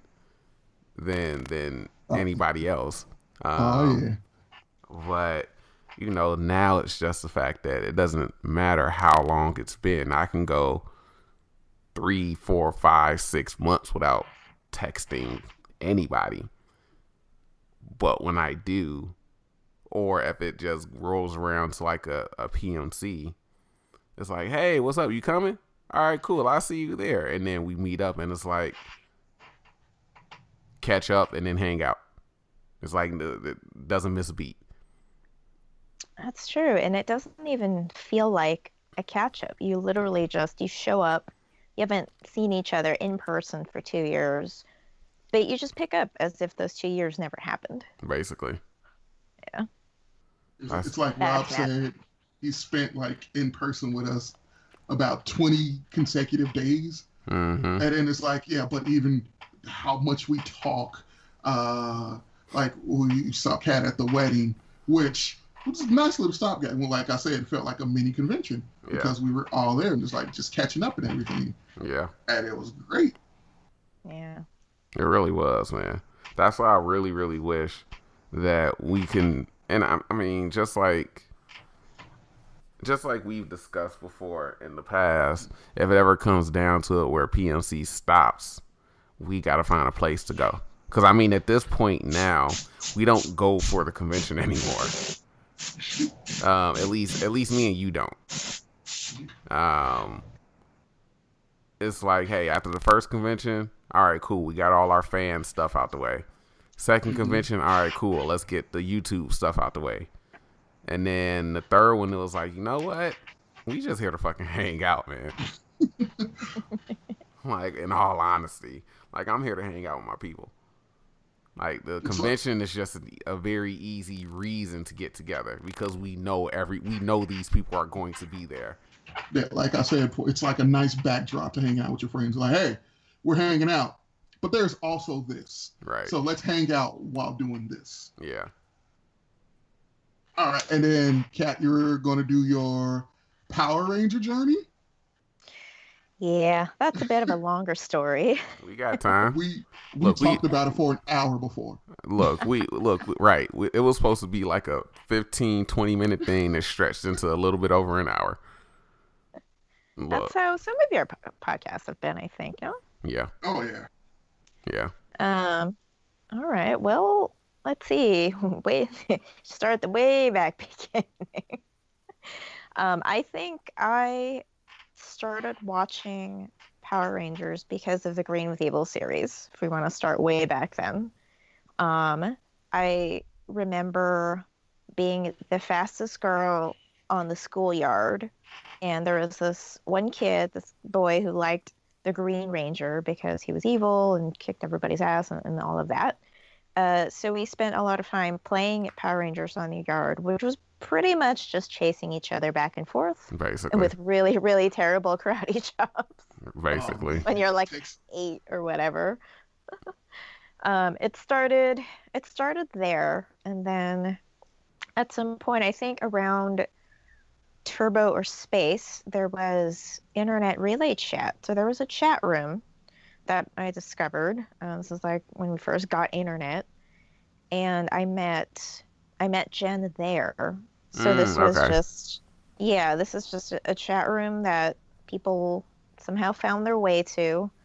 And I would be on the chat rooms into the wee hours of the night, chatting with these folks who are similar to PMC. They're just all over the place, and they became my friends, my first set of internet friends there. And you know, my friends at school had fallen out of Power Rangers by then. They weren't into it. It was not cool anymore. So I still loved it, and so here was this group of people that I could talk to about it and be enthusiastic about it with. So that went on for a number of years, and then, you know, eventually the internet changes and everybody got to MySpace or whatever it was.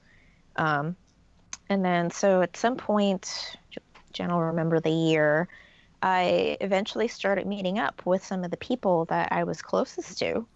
One of them being Jen, our White Space Ranger cosplayer, out in Florida. So I started chatting with her, and I went to go visit her, and that was kind of trippy, to just have this person that you'd only known online for years and years and years and years, and then you were just meeting face to face for the first time. That was super fun.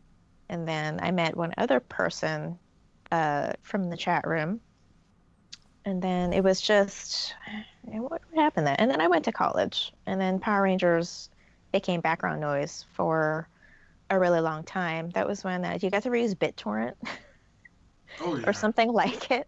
It was the only way I had access to the current seasons. But even then, I pretty much wasn't able to follow the series continuously anymore. After Space, I checked in on the couple episodes here and there on television and through BitTorrent, but I basically have not watched any seasons after that continuously or in full. And then came SPD, which I think I got into because somebody had mentioned that they had the in-space helmets involved in there. Yep. Which turned out to only be a prop reuse, which I felt totally cheated by. I won't get into that now. But yeah, and then so I ended up loving that season from the get-go. So I was downloading that through the internet to watch, and then I dropped off after that again. And then some point after that was 2005. And then up through 2012, I eventually showed up at PMC. And then I've gone over that already. Power Rangers See? just bringing people together. We all Yeah. have the same journey. Yep. Yeah. Actually, another piece of that I should mention is in all those gaps, actually, I was really into fan fiction, Power Rangers fan fiction throughout all them. And I think around I want to say the Zeo-ish period, this was back when people had their Angel City sites, Geo City sites. I don't know if you guys remember those. Oh, Just these repositories. I'm sure some of them exist. This was way before fanfiction.net and all of that. So there are a lot of stories there, but the people that I communicated with most would just send stuff over email. They just had stuff they were writing, usually in between college theses and all that, just throwing them back and forth. A lot of it wasn't very good. Back then, there was a smaller volume, and some of it was quite good. And there's one that I follow to this day, but that kind of filled in the gaps in the middle with this season. So I was much more involved with that than I was with the actual show for a long time. Yeah. more cohesive storytelling on some level. Yeah.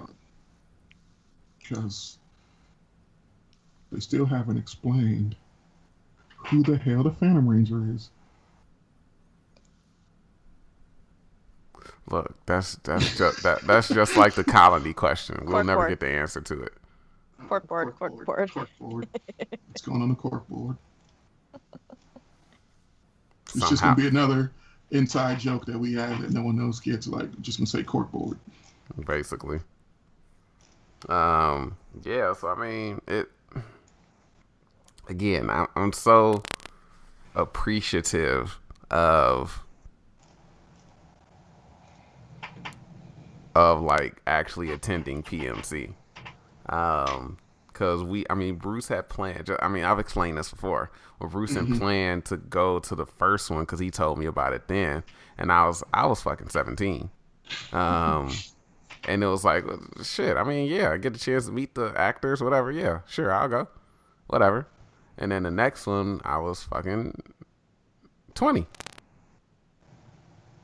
in college. I would be starting school. I thoroughly remember this discussion. It's like, hey, we got that Power Ranger convention again. And it was like, dude, I start school when that thing is going on. Like, I can't go. I can't just not show up to the first week of class. So, it's... No, after graduation, 2012 was a perfect storm of everything. After graduation, wasn't working at the time because I just took a fucking vacation. Graduated in May. Bought my. I was still at school when I bought my pass because I remember you telling me. Mm-hmm. And then I bought the pass because I was like, okay, which one am I getting? Which color? Blah blah blah. This and that. And I think later on, that's when we worried about the tickets. Maybe I'm not entirely sure, but it was a perfect storm. Graduated, didn't have school to go to in August, didn't have work to go to in August, because I just took a fucking break, and it was like, hey, I'm gonna go on vacation. Like, I've been in school 4 years, ups and downs in school. I'm just fucking tired.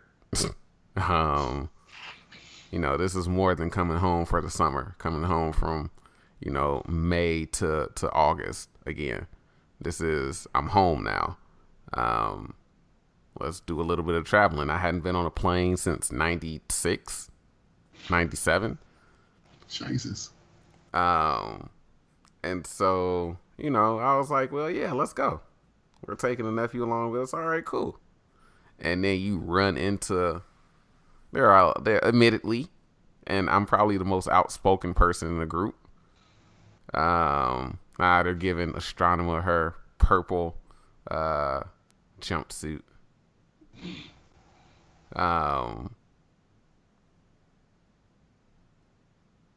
I probably am the most outspoken in the group when it comes to like just not giving a fuck about like offending the fan base or whatever like that. We met a lot of annoying fucking people at PMC. Mm-hmm. We met a lot of awesome people at PMC. We still communicate and keep in touch with those awesome people. You know, we met the stereotypical mouth breathers, and we met the people who, you know, actually know how to interact with human beings. Truth. Yeah. So it's, you know, it's just great to have this new set of friends that you know, even if you have nothing else in common. You know, you can talk about Power Rangers. Yeah. And the better thing about it is that we don't want to talk about Power Rangers. Like, that's the great thing about it, because obviously that's gonna get old after a while. But except for the month of July in 2018. Right? That's because we're all recording these conversations so we can have them on record. Mm-hmm. But you know, it's like, hey, we get together and we just talk. We fucking play games. We do whatever. And then a conversation about Power Rangers might get brought up because of something related to the convention. Because you have to. I mean. But it's just so great how we don't necessarily have to talk about Power Rangers. But it just kind of happens. And we mostly just kind of hang out, chat, do whatever. So, had either of you been to any kind of convention prior to PMC? No, we had gone to.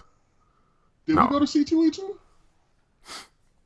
Well, not together. I did ASIN, which is Anime Central, and 08, which had Jason David Frank, Karen Ashley, and Steve Cardenas. So that was the first time I met Power Rangers.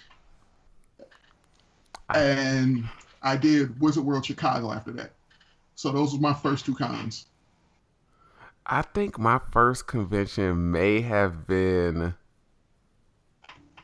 PMC. And then the following year we went to C2E2 2013.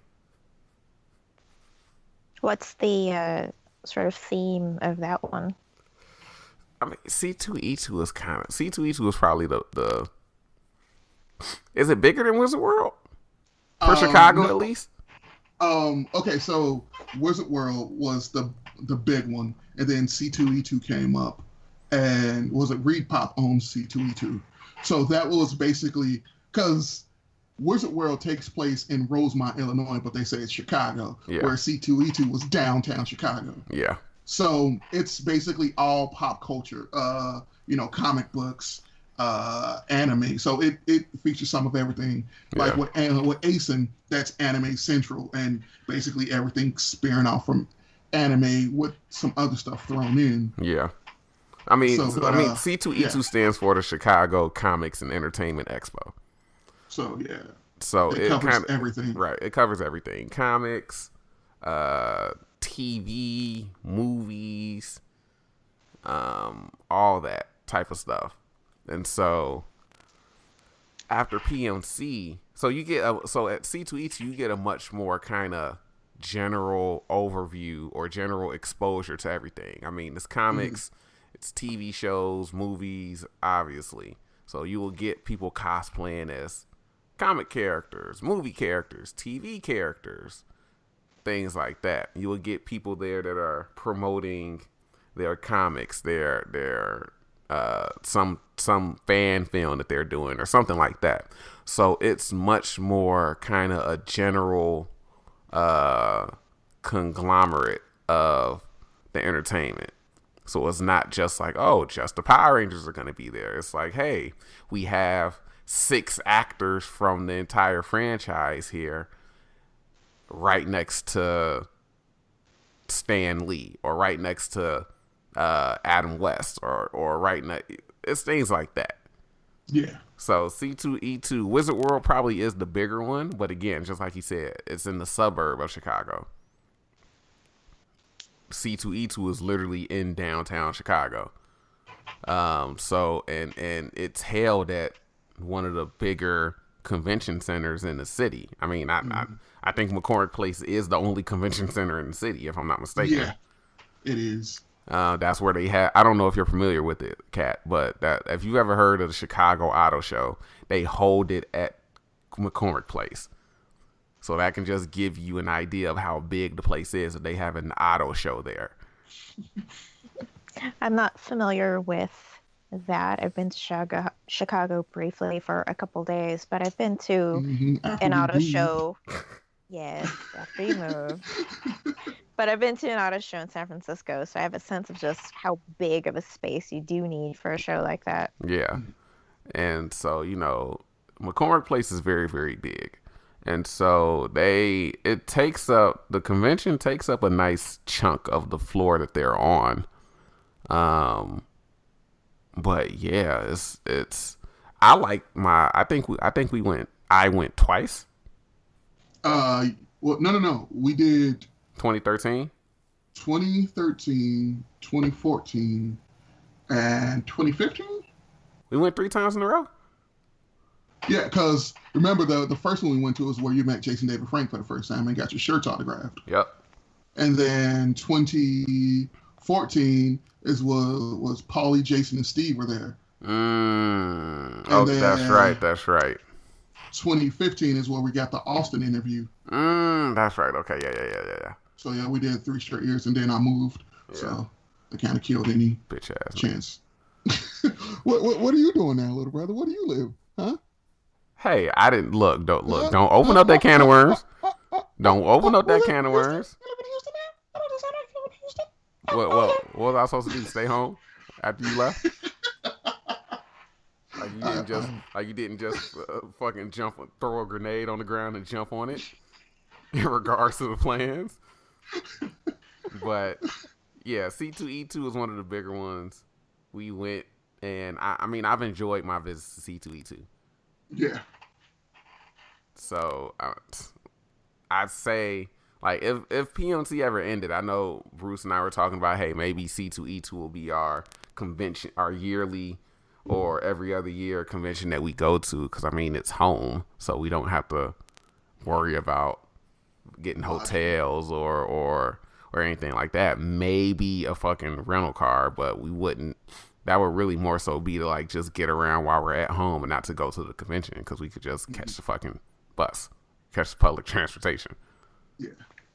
So that one's in Chicago? Yep. Yeah. Oh. And the 2013 was in March, but it's been in April ever since. Yeah, it bounces between April and May, I've noticed now. Yeah. I guess, for some of the warmer months like that exist in Chicago. Yeah.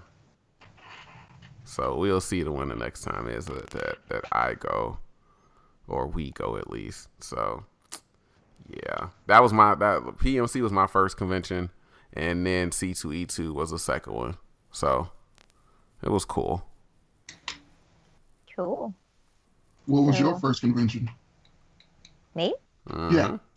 PMC 2012, and I was asking about that because so far I've only been to Ranger-themed conventions, so that would be PMC, and I started going to Ranger Stop, I don't remember what year. I think I've been maybe 3 times now.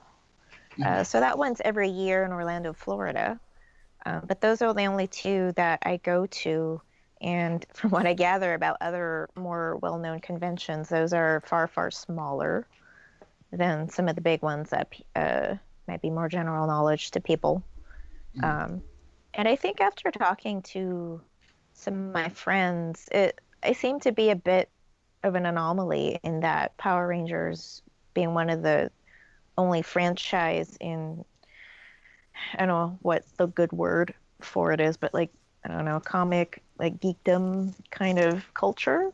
Mm-hmm. It's the only thing that I'm into. And so those are the only conventions that kind of draw me. Whereas a lot of my friends are usually into other things like comics, like some related movies. I don't know what else is there. The comic books, I guess, that are out right now. And I gotta forget Sentai and Toku. I'm not into that either.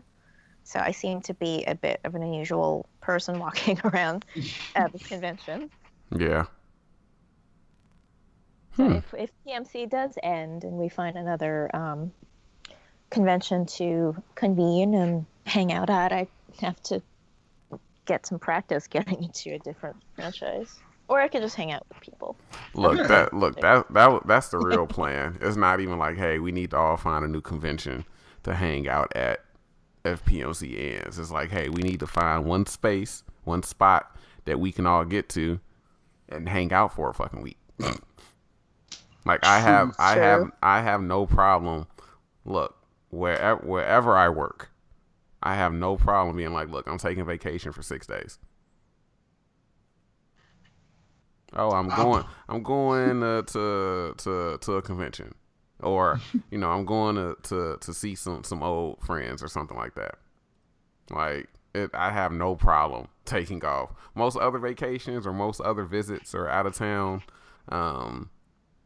whatever, it'll be. And let me see if I can do this during my off days. Let me see if I can do this over the 3 days that I'm off, whatever like that, real quick. Yeah. But nah, if it's like vacation and we meeting up and hanging out, it's like, oh, everybody's going to fucking Vegas. Everybody's going to fucking Denver or wherever. Like, yeah, I'll take a week off for that. We just Courtney, gonna be doing. I put my vacation in when you told me you got hired by Amazon. Look, I put my. What was that? I put my vacation in for this PMC in like January. And the funny thing is, it didn't get approved until like April when I started at my new location. Mm-hmm. And I was like, look, finally, like I just want y'all to know, just so it ain't no surprise, I'm gonna be gone for 6 days. Really 4, because it's just gonna be a regular work week. But yeah, I can't wait until PMC, man. It's gonna be so good to see everybody. I can't believe how fast it's coming up. Right, it's like in the high off of the weekend, it's so terrible because it's like you go there, you have fun, you don't want to leave, you have to leave, and it's like, fuck, now we gotta wait 2 years. And then it seems like 2 years goes by really quickly. Like at first it kind of seems like it's kind of trucking along, and then it's like, all right, they announced the next convention. These people are gonna be there. Then that's when you start picking up and like, hey, you going again, right? And so 2 years go by fast, except for that period between end of August and Christmas. Yeah. Oh. Yeah. That's painful. Yeah. When you just hit your regular life and you're like, nothing makes sense anymore. Basically. It's like, Yeah. can I go back, please? Hey, I'm still not over the goddamn wedding, and that's almost been a year ago. I think I've described PMC as thus to somebody. I said it's kind of an alternate universe for me. Mhm. It's not even part of this world, this planet. No, Maybe it's not. no, that makes sense. I Get absolutely no arguments agree. from me. I'm co-signing that loan right now. Look, man, and again, it's just crazy how much we enjoy each other's company. You seeing people, this one particular group of people over 6 days. Yeah. Hanging out with them, bumping into them at the convention, planning dinners or lunches or whatever like that. Like, and you only get to see these people every 2 years. Like, what type of friendship have you built? What type of bond have you built? In 3 days, to the fact. What I'm liking about us bringing some of our friends in and people that we've met at Power Morphicon to basically talk about Power Rangers with us is that it's the journeys all leading to the same place. And it's just like Power Rangers has connected us. And then we all feel the same way about the friendships that we've made based off of Power Rangers. Yeah. Which is magnificent. Which what we did when we, did our brief rundown before Power Ranger Month started. Basically, what Courtney and I talked about, we've talked about, or others have expressed the exact same thing when they've guest on on the podcast. That is magnificent to me. Yeah, it was great. It was great. And I know we got way off track, but I still got In Space going right now. They sent Astronomer back in and a reprogram Ecliptor assimilated her. So I already know the next time she shows up, she's gonna have that weird chip in her head. Oh yeah. With the short Nice. red bowl cut type of wig. See? See? They sent look. They shouldn't have sent her in there with a bowl cut. Maybe she wouldn't have gotten found out. See, Ecliptor be knowing, dog. What did he do? He walked straight in there and pointed that bitch out. It was like she's a rat. Look at that bowl cut. Right. They Courtney? used up the wig budget halfway through. Okay, they did not plan well. Courtney, are you a Clipper? The fifth. Yeah. Fifth. I plead the fifth. But I cannot confirm nor deny. It's showing for me that we have crossed the 2-hour mark for the podcast.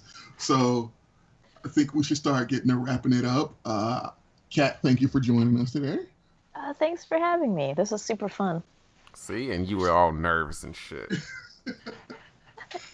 I think I got into it about an hour and 17 minutes in-ish. Oh, yeah. My secret plan, though, is to keep talking until Courtney finishes the season over there. Look, man. It seemed like I'm not that far away. I need to see what episode I'm on. Because I'm about to like, damn, this happened at this point in the episode? No, we got like 16 more to go. I'm on episode 29 right now. In Space has 43 episodes. Oh, Jesus Christ. Carlos got another episode. Skipping that shit. We'll be done in no time. Look, I'll be done in fucking no time. Like, the last 14 episodes are all Carlos-centric episodes. Man, look, I will fucking riot. I will fucking riot. I'm just gonna record one long ass video for Power Rangers Month with me ranting about this bullshit if that happens. Oh, you gonna see me in mode. I'm gonna be going off. But yeah, it was a pleasure, Catt. I love you as always, and I appreciate you actually joining. I thought I was gonna have to like try to bully you into it, but I'm happy you kind of did it willingly because now I feel better. You guys kind of did. We are persistent. That's what I call that. You didn't give us a definitive, so that means that the door is open for us to pester you into a yes. Right. Or at least just keep Legit, checking. Legit. At least just keep checking. So, hey, you're going to come join? Okay, I'll check back with you in an hour. That's how I roll. So, I mean, But it was awesome. I really want to get Ashley. One of the reasons why I'm excited is because we're going to be doing like the giant group podcast. yeah, the video podcast during PMC. Yeah, the video podcast during PMC. And look, I'm really, really intrigued to see what type of conversations everybody has. That's gonna fly off the handle so fucking quick. I'm calling it now. I already know everybody, I already know that. You don't get to win that bet because that's a given. You get all of us in a room. Oh, I mean, this was fantastic. I had a really good time. But part of the way I was thinking, if we were all sitting physically in a room, we probably would have had some slightly different conversations going on. Oh, absolutely. See, Absolutely. like, if you know me personally, I've been docile this entire the podcast experience for Power Rangers Month. In person, I just need to be calmed down. I'm like one of those kids whose parents have to put them on a leash Yeah. because they'll just wander off. That's me as an adult, as Yeah. a almost 35-year-old man. Yeah. He's not joking. I'm here to Oh, no, confirm yeah. everything. But yeah, that's what I'm excited for. So I mean, we got a little under a month away, about 3.5 weeks. Yeah. I just got my plane ticket. I was waiting for the prices to drop, and they did. And then I checked it the day after, and they went up. Oh, nice. Very nice. Nicely done. Yeah, on the little Google Flights watch thing that I did. I just refreshed the page, and it was like 286 to 325, and I was like, well, I was expecting the shit to drop down again, and it might, but I mean, I'm very comfortable at the point that I bought them.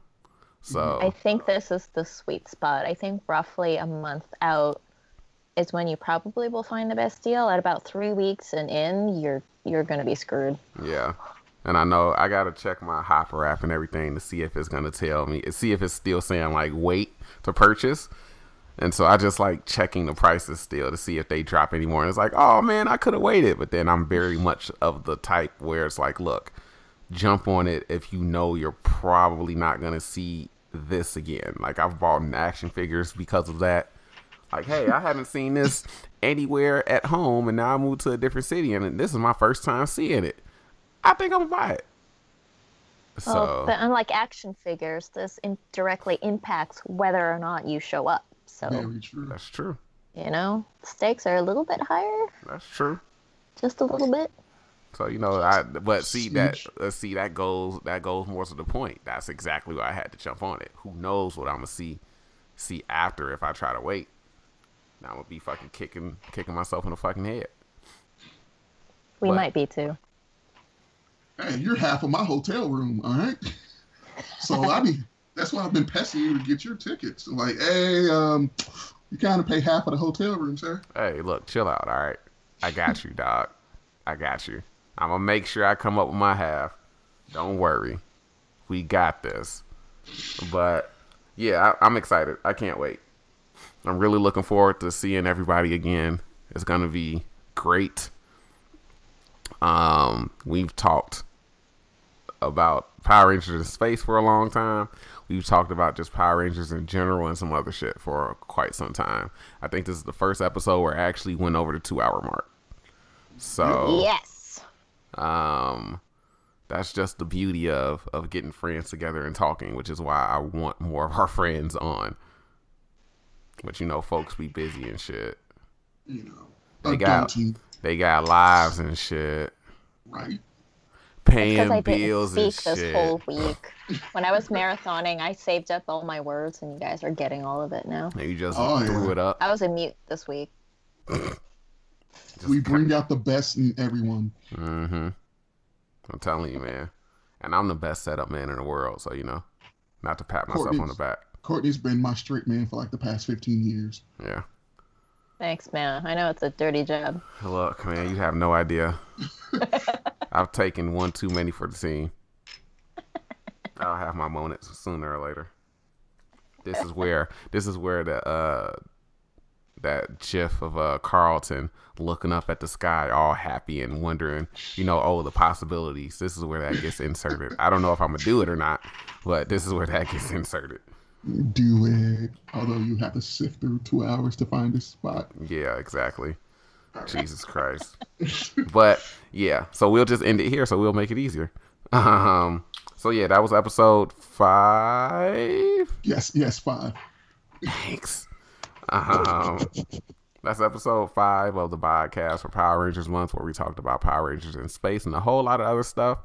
For Bruce and Catt, I'm Courtney.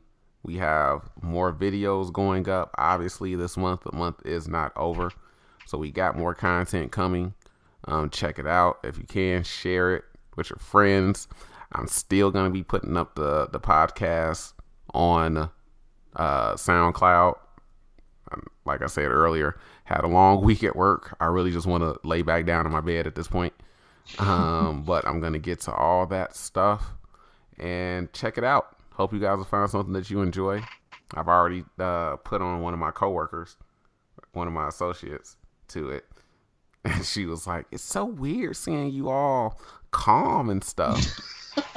And I'm like, well, she was like, you're so different at work. And I'm like, well, yeah, I have to make sure that people are doing their damn jobs.